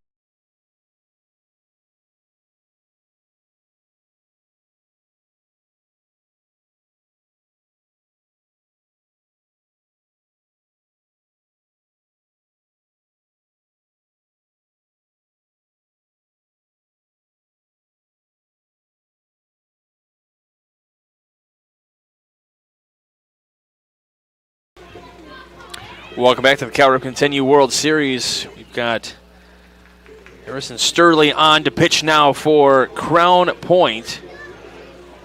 Going out to center field, Colombo. Just kind of a quick switch up. I like when that happens because I don't have to frantically figure out who's where. Big at bat here for Dodson, as I mentioned before the break. 2 for 2. This one lined on the right field line, but it'll be foul. Certainly a candidate for that proud in-home play of the game if he can break it open here. As of right now, with 2 hits, an opportunity to be that Crowd Company's Lantern Man superhero of the game. Got plenty of people in mind for that Boilermakers Local 374 blue-collar player of the game. 0-1, now 0-2. Sturley coming in, pumping strikes early on here. I asked this earlier. Does anyone have an idea of who has the most Crowd Player of the Game awards of the tournament? I do not have that stat in front of me. The 0-2. Just missing low, so a ball and 2 strikes. And sometimes that can be a good pitch, kind of just change the eye level a little bit. Don't let the hitter get too comfortable with one particular location.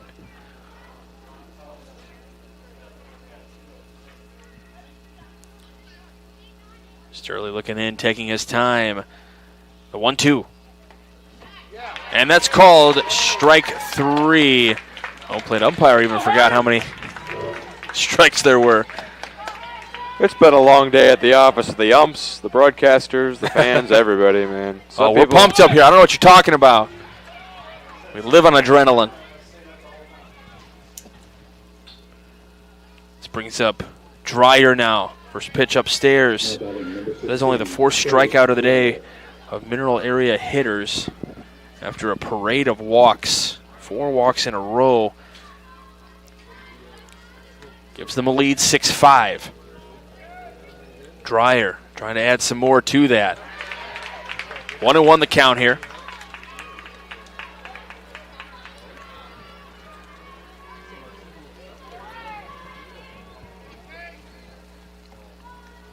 Two outs for Crown Point. 1-1. 2-1. Both teams putting up 2 spots here in the 4th inning. For Mineral Area, definitely trying to tack on a few more.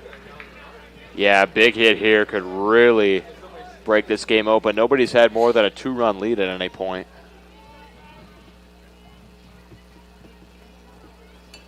This one chopped at the plate, so 2-2 now. This is where a lot of the Crown Point fans are going to start cheering on their team, and I'm sure for Mineral Area they're going to be starting to cheer on their team a little bit here, trying to get some energy going. And the 2-2. This is just outside. Ball's not going to get far enough away. And as we mentioned at this particular park, and you've called games at Field B, you know, not a huge backstop area. And with it being brick, it kicks right back to the catchers a lot of times. Unless it's a really hard pitch, it sometimes will kick back to the pitcher, which allows for those runners to move up. Payoff pitch. This one lined into left center will touch down. 1 run is in. Here comes the second as the ball gets to the warning track. Here comes a 3rd run. It is a bases clearing triple for Mineral Area. There it is. There's the big hit we've been waiting for. All of a sudden, Mineral Area has almost doubled up Crown Point. It felt like it was going to come at any moment from either side, but there it is, the 3-run triple. Cade Dreyer with the massive, possibly back-breaking hit for Crown Point, as they've now put up 5 in this inning. So it makes it a 9-5 game. The positive note here is that there's still 2 outs, so they only need 1 more to get out of this and end any more damage coming their way. So this will bring up a pinch hitter for Mineral Area. This will be Brantley Fowler here at the dish. He's been doing a lot of the catching for Mineral Area. He's been a very good backstop for them. First pitch to him, fouled back to the screen. Now, you haven't called too many, only a few games here at the major field, Quincy, but there is you saw one earlier kind of get close to you. The door was closed, though. There is always a chance of a foul ball getting into the press box. Yeah, had it a few times. In one of the games before you got here, there was one right on the stairs, but I had the door closed, so I couldn't go out there and make a play. I thought about it, but... Now, what Quincy won't tell you is that he closed the door as the ball was coming to him, so that way it wouldn't ricochet and hit him. Nah, I'm more of an athlete than that. But yeah, there is a small chance of the ball coming up into the press box. My friend was broadcasting the Big Ten baseball tournament and caught a ball in the press box. That's always fun. Who's that? That would be Nick Roadcap of the Baseball Sabermetric Club at Indiana University. Nice. Shout out to Basque. Nice. So 1-2 the count here. To Fowler. Crown Point trying to get out of this one. And they do on the foul tip into the mitt for strike 3. We go to the 5th inning. Mineral Area has got a 4-run lead. You're watching the Cal Ripken 10U World Series brought to you by Pet Supplies Plus here on the Region Sports Network, the only game in town. Four Seasons Mechanical proudly serves Northwest Indiana, providing quality, reasonably priced, reliable service. With a quality and comfort guarantee, the professionals at Four Seasons Mechanical offer a wide range of services in heating, ventilation, and air conditioning. Whether it's residential or commercial, Four Seasons Mechanical is there 24/7. To find out more, the website is fourseasonsmechanical.com or give them a call at 219-756-7020. Four Seasons Mechanical, your indoor air quality specialist. Earn while you learn from the best hands in the business. The Bricklayers Allied Craftworkers for Indiana, Kentucky Apprenticeship. That's right, this is a paid apprenticeship. I'm getting an education while learning a trade and getting paid for it. The thing that surprised me the most about this apprenticeship program is the respect I've received after the proper time and training. Classes start soon, so apply now. There are training centers throughout Indiana and Kentucky. We are the Bricklayers and Allied Craft Workers for Indiana Kentucky Apprenticeship, the best hands in the business. Blythe's Team Sports in Valparaiso is a leader in athletics apparel and equipment sales. With in-house production including screen printing, trophies, embroidery, and more, Blythe's can help you to create the perfect look. For more information, visit them online at teamblythes.com. Blythe's Team Sports in Valparaiso, where the athletes shop. Welcome back to the 2024 Cal Ripken 10U World Series, presented by Pet Supplies Plus in Crown Point. Absolutely gorgeous shot of the clock tower here in downtown Crown Point, just above the old courthouse here in Crown Point, Indiana, constructed back in the late 1870s, referred to as the Grand Old Lady here in downtown Crown Point. You sound like the guy from Back to the Future that knows everything about the clock tower in their town. Well, swing and a miss to the leadoff hitter for Crown Point. That is Lindemann.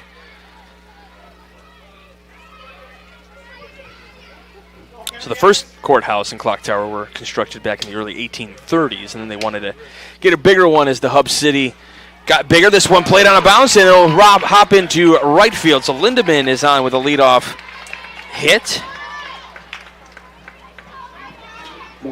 And Crown Point kind of saw this lead get away from them. They want to not, I think the key is don't try to do too much. Don't try to get all these runs back with one swing. Just kind of keep the line going.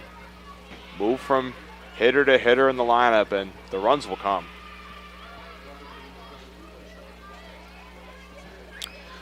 So Aiden Davis here with the pencil bat. Trying to get something cooking here. One runner on. And if you're Crown Point, got to get those base runners. 1-0 the count here to Davis.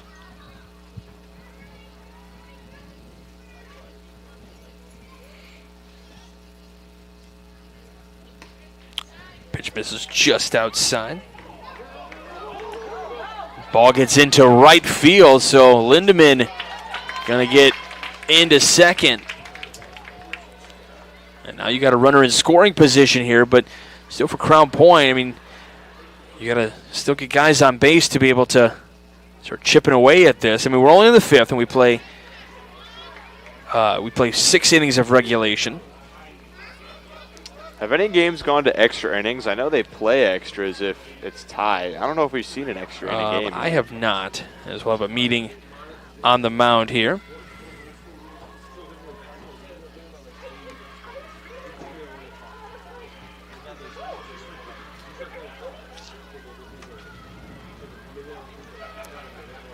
I was mentioning earlier the clock tower out there, the first courthouse constructed in 1837. It was a $500 project. Wow. By the Robinson family, the Solon Robinson family.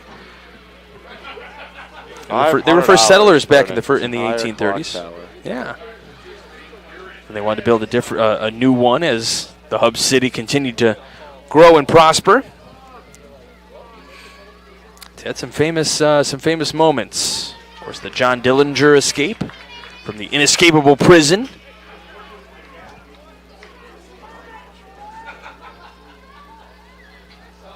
And sealing the V8 Ford from the sheriff. Yeah, just to add insult to injury. Not only breaks out of your inescapable prison and then steals your car. Yeah, now they're the hub city for 10U baseball players all over the world. That's right. You got Omaha, Nebraska for the College World Series. You got Williamsport, Pennsylvania for the Little League World Series. And you got Crown Point, Indiana for the Cal Ripken World Series. Doesn't get better than this. The 3-1 to Davis. Breaking ball in there for the called strike.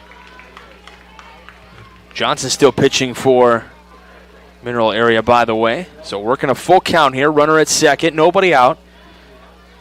Top of the fifth. What has been a very back and forth, exciting ball game between these two teams. This one lifted in the air to right, and this will fall in for a hit.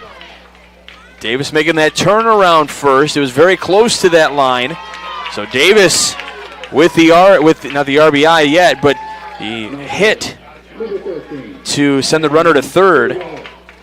That's just what you want to see from Crown Point. Keep moving the line across. Tying run is now on deck with nobody out. So runner's on the corner. So brings up Grugel. 1 for 2 on the day. Had that single in the second.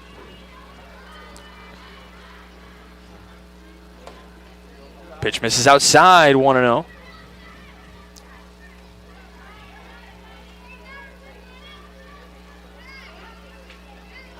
Getting near the 30 pitch mark here for Johnson. We're at 27 right now according to the scoreboard here on the major field. 2-0, ball pops away, and Davis down to second. So you got the runners on second and third, nobody out. And this isn't to say you don't have to get all 4 runs back here, but certainly getting 1 or 2 back is helpful. 2-0. This one on the ground, right side. This will score a run on the 4-3 putout, so it's an RBI for Grugel. He puts his hands on his head in frustration, but, if you're going to make an out, make it productive. In that case, not only moves the runners up, but brings in a run. Yeah, I can't be disappointed with that.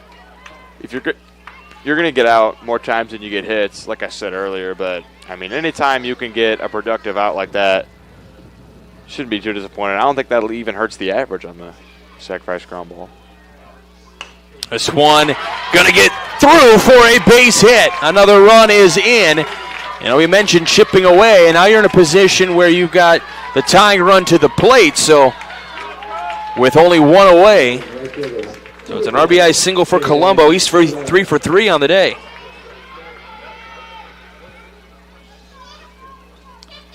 I'll tell you, if Crown Point, should they come back to win, he could be the leading candidate for the Crowell superhero of the game. 3 hits. Terrific day at the office.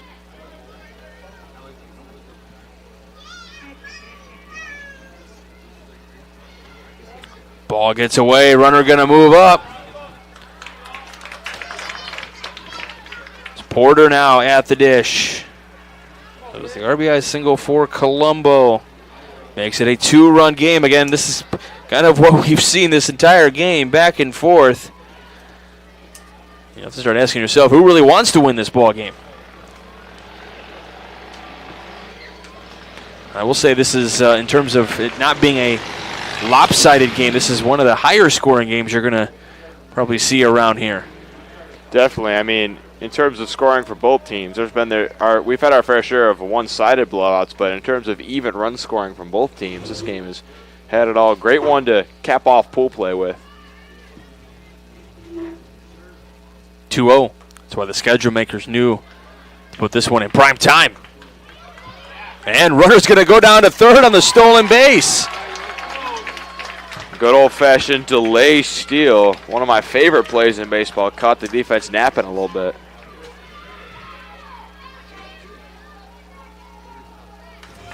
So Porter with a chance to pull it within 1.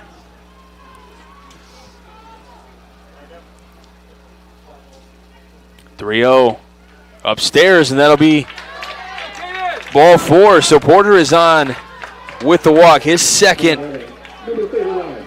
of the game. So now you got runners at first and third, and this brings up. This is number 30. This is gonna be on Gotti.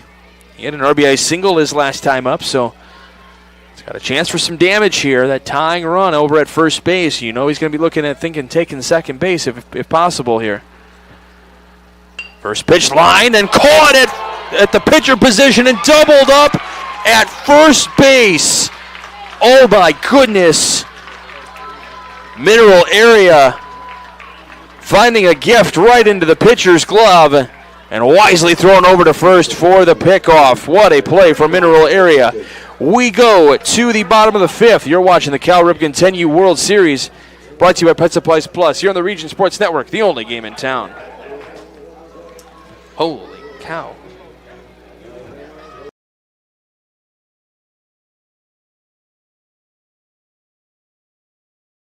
This box is small, like Pet Supplies Plus.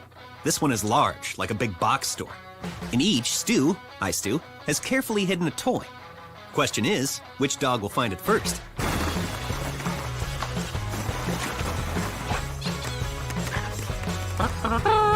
Ta-da! Moose, no! You were so close.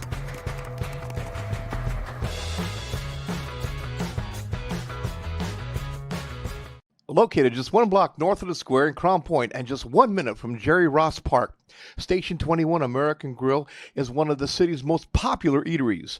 Station 21 offers a full menu from steaks and seafood to burgers and wings. While in town for the Cal Ripken World Series, stop in and enjoy comfortable dining while watching a game on one of the 28 big screen TVs. Check out the menu at station21.com. Station 21 American Grill. Eat, drink, and relax. Welcome back to the 2024 Cal Ripken 10U World Series, presented by Pet Supplies Plus in Crown Point. Welcome back to the Cal Ripken 10U World Series right here on the Region Sports Network. Happy to have you with us wherever you may be tuned in from. Michael Brander, Quincy Bell alongside. Javier Esquivel working on the camera, doing a phenomenal job as always. Zach Miller is telling me he's not doing a very good job. I don't know. He caught the guy in the parachute at the start of the game. That was... Well, and Zach Miller did want us to acknowledge that he does apologize for having the runs on the wrong team for the score. Nobody's perfect. Appreciate you guys tuning in, though, and letting us know. We do... whether you're happy with the broadcast or happy with the broadcast crew or the technical side of things, you know, we're glad you're tuned in and supporting these kids no matter what. Leading off for Mineral Area is Koitzer, Thurston, and I believe it'll be Shannon for Mineral Area here in this bottom of the fifth inning. They hold a 2-run lead as of right now, so if they tack on more, that only works out in their favor. Then they need to hold the top of the sixth inning. And the way this one's been going is this one lined down the right field line and in for a hit, and it gets past the right fielder. Making the turnaround first, and now making his way to third. In with the single, and making it all the way to third base. And on an 0-2 pitch at that. Yeah, Koitzer has some terrific speed. He's been playing center field all tournament for Mineral Area, Missouri. He almost could have gotten to home on that one. He has some blazing wheels, but that's the second straight inning that Mineral Area has led off with a triple.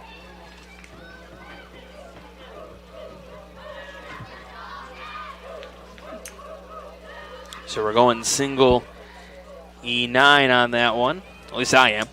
Unfortunately, I hate to give errors, but as Thurston here with a 1-0 count. And looking at Game Changer, the official scores have ruled single error as well. This one chopped right back. Going to play at first and keeping that runner at third. Great play. Yeah, it's always Sterling. Sorry. That's always tough when you get a slow ground ball and a runner on third, because if they're breaking on the pitch, they could score, but wise decision, I think, from Koitzer not to come home. I think if he would have broke on contact, he would have been thrown out. I think maybe with 1 out you test that, or 2 outs. Obviously with 2 outs you're running, but I think with 1 out you test that. I think with no outs, staying at third is a smart move. You still got 2 more chances to have one of your teammates hit you in from third.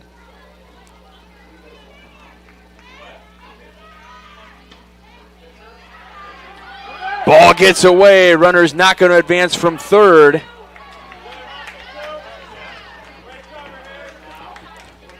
As we've mentioned a few times, not a big backstop area, so really kind of have to see where the ball ricochets before making it out or trying to make that run home.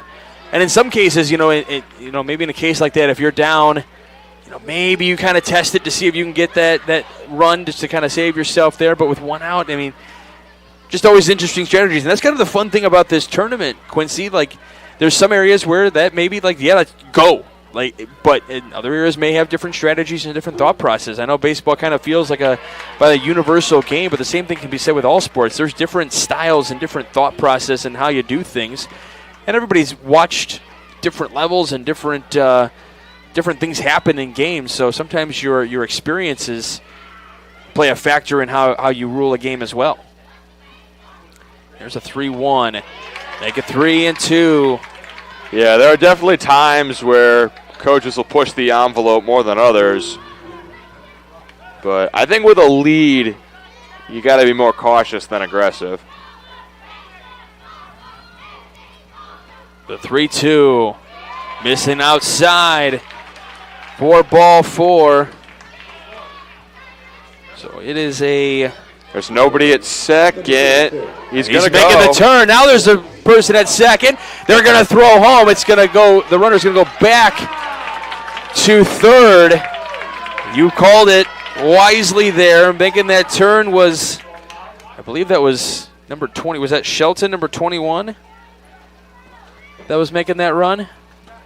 Yeah, I think if you're the runner on third there, the second you see him throw to the other bag, you got to go home and not even look back.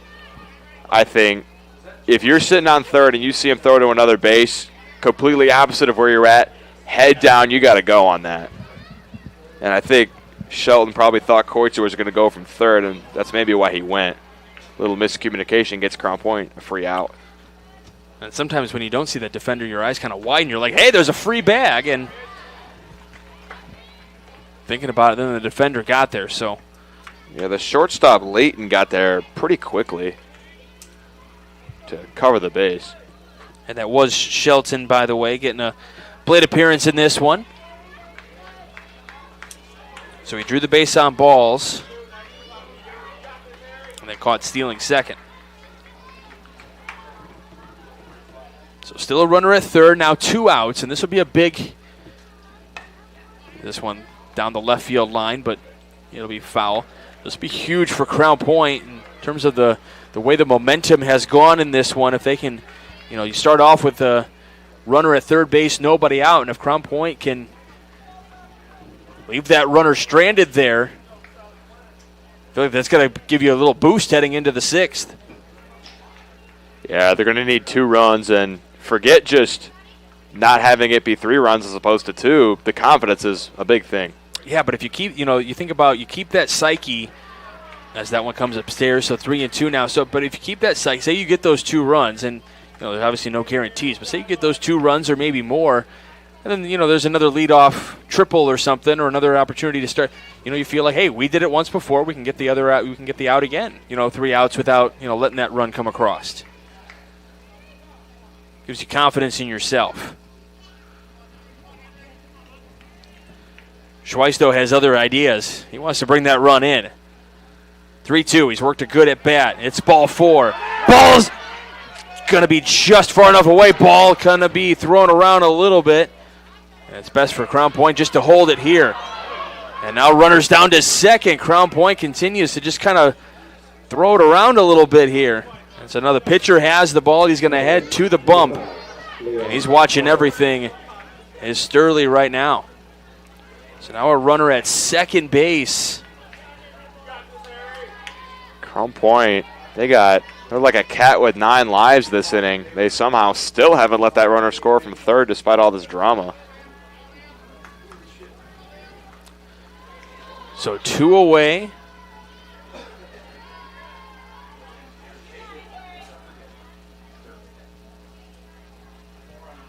The 1-0 to Hull. Hull down the right side and bloops in for a hit.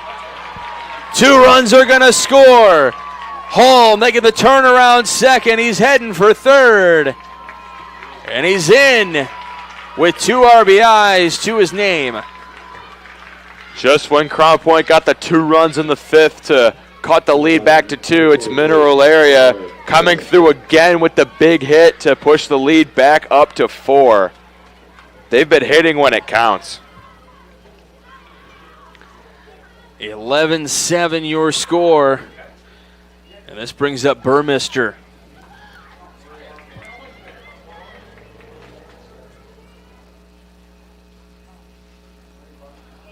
Breaking ball that misses a little high and tight there. So still a runner at third here with 2 outs. So for Crown Point, just getting off the field and getting in that dugout, knowing that they've got bats that can compete. And you talked about the morale should they have gotten out of the inning with no runs. What's the morale looking like now after you were so close multiple times, but those 2 runs still ended up coming across? Well, then you're looking at the scoreboard. You're thinking, all right, we're down 2 runs. We've scored 2 runs the last 3 innings, each inning. Yeah, 2 in the third, 2 in the fourth, 2 in the fifth. But they're going to need 4, if not more, in this next inning. This one on the ground, left side, picked up at short, over to first, in time. Nice play over at short for Gill. So the inning comes to an end, but a 2-spot put up by Mineral Area. It's 11-7. We're going to the 6th. Crown Point's got to score 4 runs to keep this one going. You're watching the Cal Ripken 10U World Series, brought to you by Pet Supplies Plus, here on the Region Sports Network, the only game in town. When life keeps you busy and you can't get to the store, shop online with Strachan Van Til To Go. Our to-go service is easy to use. Register using your rewards account information, fill your virtual cart, and choose delivery or pickup. Once your order is in, our own Strachan Van Til team preps your order with care. With our to-go service, you can earn reward points and save time and money with our online coupons and weekly ad prices. Life made simple, shopping made easy. For more information or to sign up, visit shop.strachanvantil.com. Hi, I'm Crowd Company's Lantern Man. For years, I've helped your family and friends save on their car insurance. And now I've returned to rescue you from high prices. Whether you have a perfect driving record or a not-so-perfect record. Follow me to the Crowd Agency for immediate and affordable coverage. I'm your insurance superhero. Crowd Company's insurance professionals. Highland, Merrillville, and Michigan City. Welcome back to the 2024 Cal Ripken 10U World Series, presented by Pet Supplies Plus in Crown Point.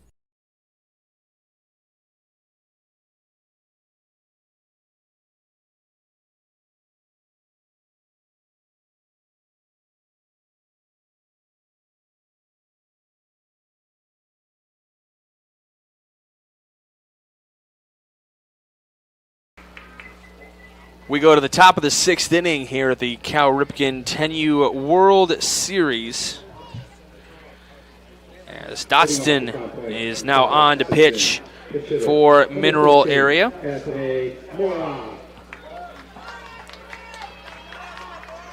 And leading off for Crown Point will be pinch hitter Anthony Mora.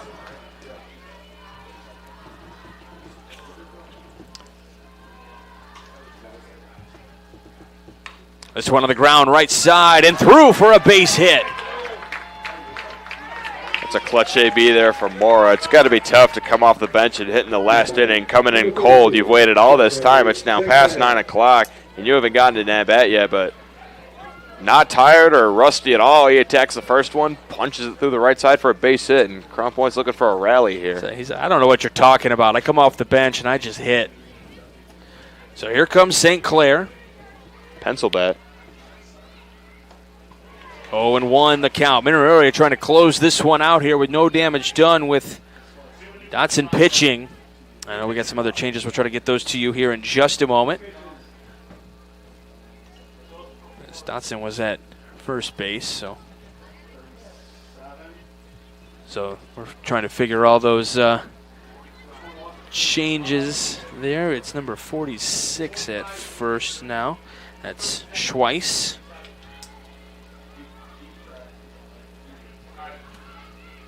The 0-1 is fouled back by St. Clair. So 1-2 the count. I'm trying to listen to the other end of the press box to hear all the changes so I can write them down and give them to you. That's something. They're moving too quickly while I'm trying to pay attention to the action too. That was one of the benefits of being on the B field. You're directly against the netting. Behind home plate, you can hear the umpire tell you. You can hear the umpire tell the score guy stuff, and you could even ask the umpire yourself, "Hey, who is that coming in?" That was one of the benefits of broadcasting on that field. Well, 3 great locations to cover games this week. Ball gets away. Mora down to second.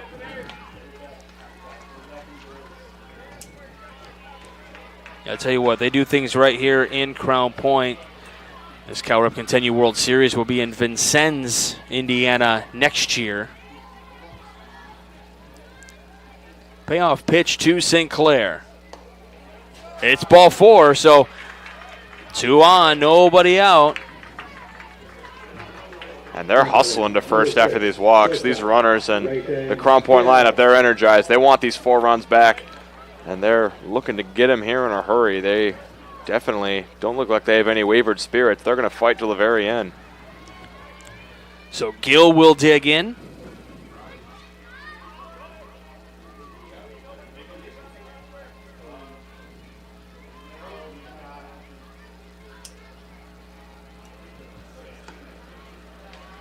First pitch inside to Gill, so 1-0.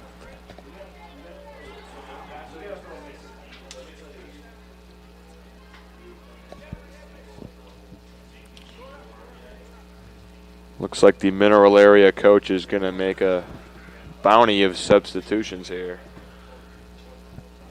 He's moving his outfielders, he's moving his infielders. I was just starting to get everybody down correctly, and now everybody's moving around. So we're going to step aside. You're watching the Cal Ripken 10U World Series, brought to you by Pet Supplies Plus, here on the Region Sports Network, the only game in town. Thinking about what to do after high school? Consider a career with Boilermakers Local 374. As a Boilermaker apprentice, you'll earn while you learn. We offer excellent wages and benefits, and as part of our no-cost hands-on apprenticeship program, you'll learn from the best in state-of-the-art training centers and on the job. Become a union Boilermaker and get on your way to a great career. Find out more, visit www.local374.org or call 219-845-1000. With electrical services from Economy Electric Heating and Cooling, you can radiate the perfect amount of light and energy into your home. From rewiring and code up. All right, welcome back to the Cal Ripken 10U World Series right here on the Region Sports Network. Wasn't a pitching change for Mineral Area. Dotston's still on, but started moving people around defensively, and I was not able to keep track. So we'll work on trying to get those for you. Make sure credit is given where credit is due if plays are made. But Gill will jump back in. Want to know the count to him? That's pretty interesting. We're moving every single fielder on the field with the batter in the middle of a count. That is every broadcaster's dream, is for that to happen. Oh, yeah, for sure. And now, I guess I'm asking because now the infield is just kind of tossing it around. What is the I don't know. The hold up here. That might be a little bit of a settle down, let's regroup guys tactic from the Middle Area coach. Runners on first and second, nobody out. The 1-0 to Gill. 2-0.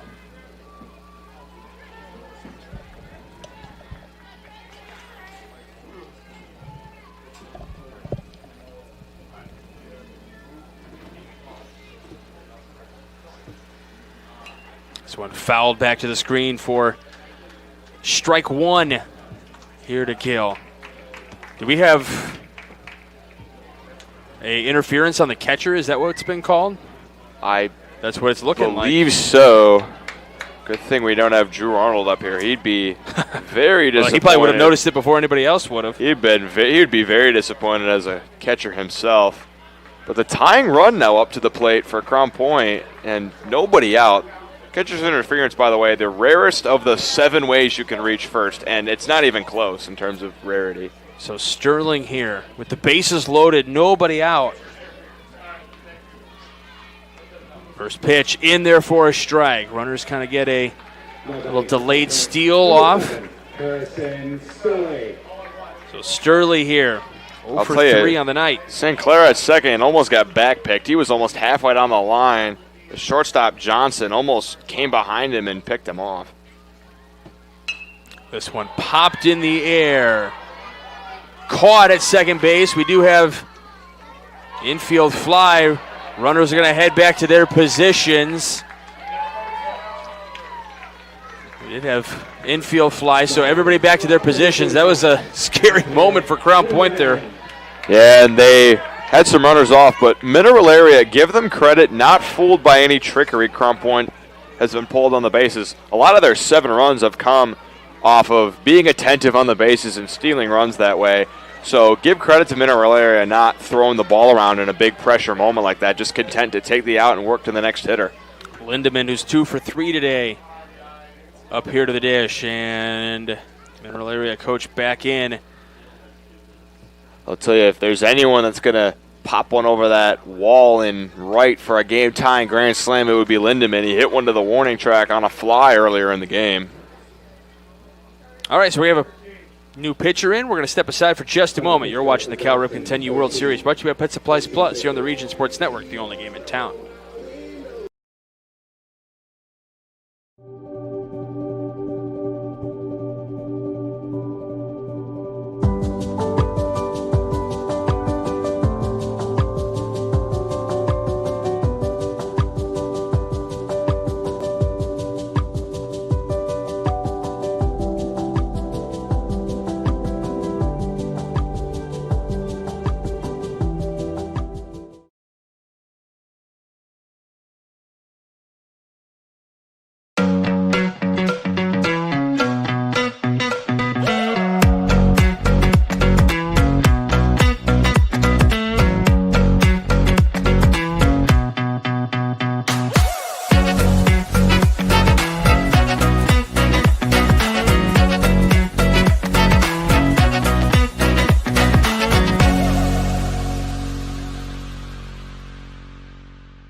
Welcome back to the 2024 Cal Ripken 10U World Series, presented by Pet Supplies Plus in Crown Point.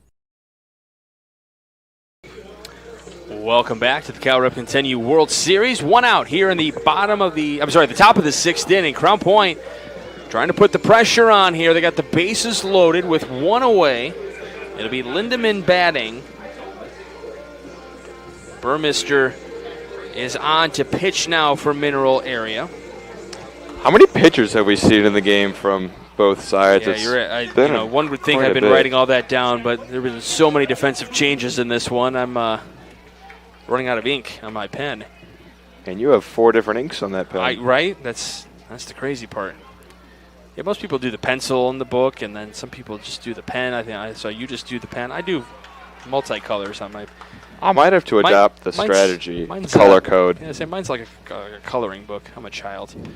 This one fouled back to the screen. I'm a big fan of the multicolors. Well, I will tell you, for a broadcasting perspective, it just helps when you kind of look down and want to see something quickly. It stands out to you. So 0-1 the count here. Lindemann outside, 1-1. So as a defender here, are you worried more about just making sure or as a pitcher, I guess, are you worried more about just getting this batter out and just kind of not paying attention, not 100%? Trying to figure out how I want to phrase this. I know what you're trying to say, and I would say yes, just focus on the batter because he's really the only run that matters. Those 3 runs could all come across the score and you could still win. So I think really you got to focus on the batter, and more so when the ball's hit, take it out anywhere you can. Don't try to cut down the lead runner if you don't need to. So 3-1 the count there, and now you got nowhere to put him. And that's when you got to start worrying about the base runners, as if Lindemann gets on first base. Because then he would be the tying run, so then you would try to cut down on that area. And you're probably thinking fastball in this situation here. You need the strike. And it's going to be upstairs, so it's going to walk in a run. It's an 11-8 ball game. Good patient at bat for Lindemann.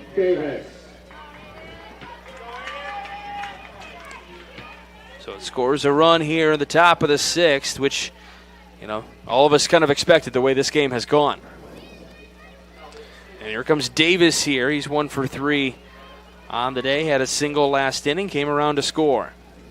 And we got a pencil bat. 1-0. Look at the runner on second. Way off the base. If I'm Mineral Area, I might try to make a back pick there.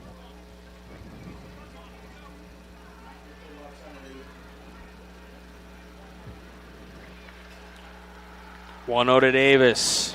2-0 now. I mean, it's worth at least making a soft toss so that it doesn't risk going out into the. At least let them know that you're at least watching him and willing to throw down there. Maybe not anything too serious, just to keep it from going into the outfield. 2-0.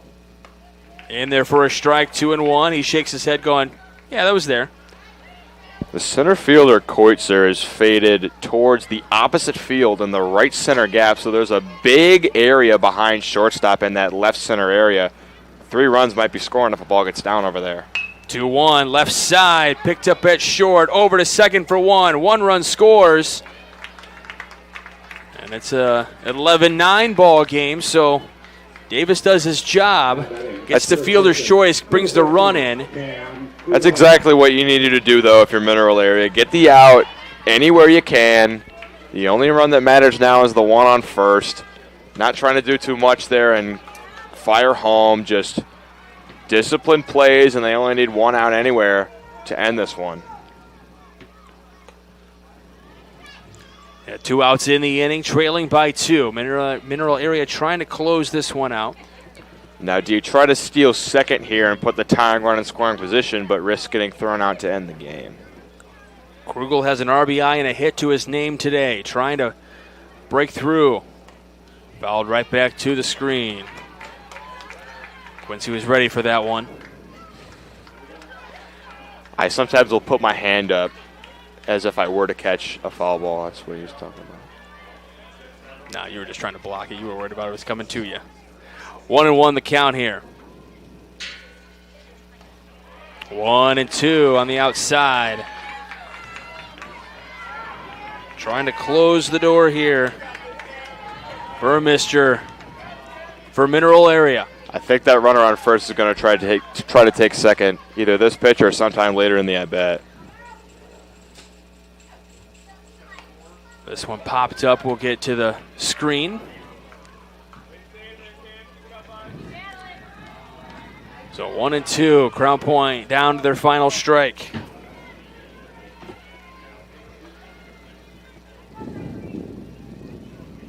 Burmister. The 1-2. To the screen again. Krugel putting up a fight here. There have been multiple 2-strike pitches that could end this game, but he's fighting them all off, not going down without a hard-working fight. Another 1-2. Make it 2-2. As you said, and this is those 2 runs that came across late in that 5th inning are proven pivotal right now, because again, Crown Point scores 2 here in an inning, and 2s are riled. This one popped up. This will get out of play. Foul ball. Yeah, this is the 4th straight inning. Crown Point has 2 runs, 2 in the 3rd, 2 in the 4th, 2 in the 5th, 2 in the 6th. But that 2 RBI single that Mineral Area had, really that proved big after Crown Point squandered a bunch of chances to end that inning. But Krugel trying to say, all right, don't count us out yet. I'm still battling here. 2-2 the count with 2 away. Upstairs, full count. Now things get interesting. If he gets on, that tying run gets into scoring position. And the runner on first, Davis, will have a head start. He's going to be moving as soon as that ball crosses the plate. So should a ball get into the gap, he's probably scoring from first. The 3-2. Line down the right field line. And it's caught out in right field in foul territory by Mineral Area for the final out of the ball game. Out there in right. We had a bunch of changes. There's Cade Dreyer out there in right to make that catch, and it's a huge one to give Mineral Area the win here today against Crown Point White. Honestly, Quincy, one of the better games we've seen this entire tournament between 2 teams that just not want to give up, did not want to cave and be the one to lose this one. But in the end, it's Mineral Area who comes away with the victory. It was a hard-fought game. Nothing to hang your heads about if you're Crown Point tonight. Definitely not. And both teams fought to the very end. They pushed this game 2.5 hours, probably one of the longer games I've called, late into the night, but it was definitely a lot of fun, high scoring. I definitely enjoyed calling this game for sure.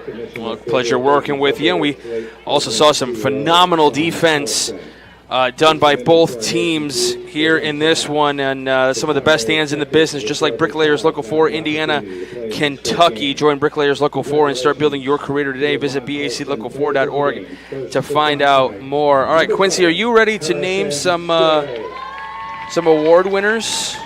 I am, and I think that the Crowell Company Superhero of the Game Award, I think it's got to be...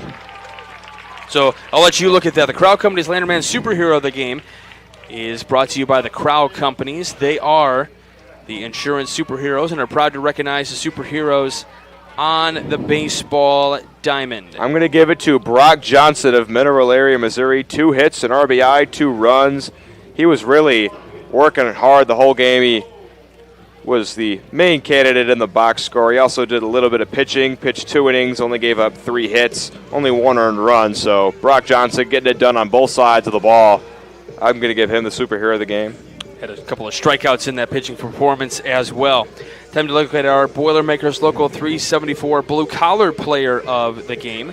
Earn what you learn with Boilermakers Local 374. I'm going to give it to Henry Schweiss of Mineral Area. 3 walks and 4 runs scored. He was doing a lot of the hard work on the base paths, getting dirty and sliding into bags, dancing around out there. He was having a lot of fun, but also working hard. 4 runs in 1 at bat because he drew the 3 walks, and the other time he had a hit. So got on base all 4 times, working hard, earned his trips to first. I'm going to give him the blue-collar player of the game. All right, I like it. And let's go ahead and name our Proud Union Home Play of the Game presented by the Region Sports Network. And, hey, if you are a trade union representative and you're interested in sponsoring the Proud Union Play of the Game, please call Chris Ramirez at 219-588-1984. He wants to hear from you. Go ahead and call right now. It's fine. He's awake. He's watching. Go ahead and call him right now. He wants to take your call. So the play of the game, I think I'm going to give it to Liam Hall on his 2 RBI single in the 5th inning. It was 2 massive insurance runs because you knew Crown Point was going to come back and score some runs in that last inning, but that big insurance hit with 2 outs ended up being the game-winning hit run-wise. So I'm going to give that as the play of the game. And I promise you, Chris Ramirez is awake at this hour. All right, our executive producer is Chris Ramirez. Our operations manager is Rich Castillo. Our coordinating producer and our on-site producer is the one and only Zach Miller, doing a great job. Mike Dewan is our sports director. Javi Esquivel doing a great job on camera as well. Your broadcast crew, myself, Michael Brenner, along with Quincy Bell. Quincy, it was a long time coming. Glad I got to work with you today. Hopefully this is the first of many Bradner and Bell baseball broadcasts on Region Sports Network. I'm all for it. Big thanks to head coaches Aaron Davis and Matthew Hull for getting us everything we needed for the broadcast today. And a big thanks to everyone here at Crown Point, Adam Whitehouse, Jay Patel, Joel Boomsma, including guys like Pat Weiser, Sean Zimmerman, Josh Doolin, Ryan Keelan, Alan Pante, Dave Mays, and Dave Myers, who are helping us out in all shapes and sizes and all aspects, whether it be B field, A field, and on major field here. Everybody has been doing such a great job, and there's so many more people we could thank as well, from everyone, the ticket takers, the concession stand workers, just everyone in the press boxes and helping make these games what they are. So big thanks to everyone. Of course, you, the viewers on Facebook, YouTube, and regionsports.com. Without you guys, we wouldn't be able to do what we do. So thank you very much. We'll start entering bracket play tomorrow. We will find out the schedule in a little while. So make sure you stay tuned. You can check out regionsports.com for all of that and our social medias, and especially Facebook and YouTube. You are watching the Cal Ripken 10U World Series, brought to you by Pet Supplies Plus in Crown Point, here on the Region Sports Network, the only game in town.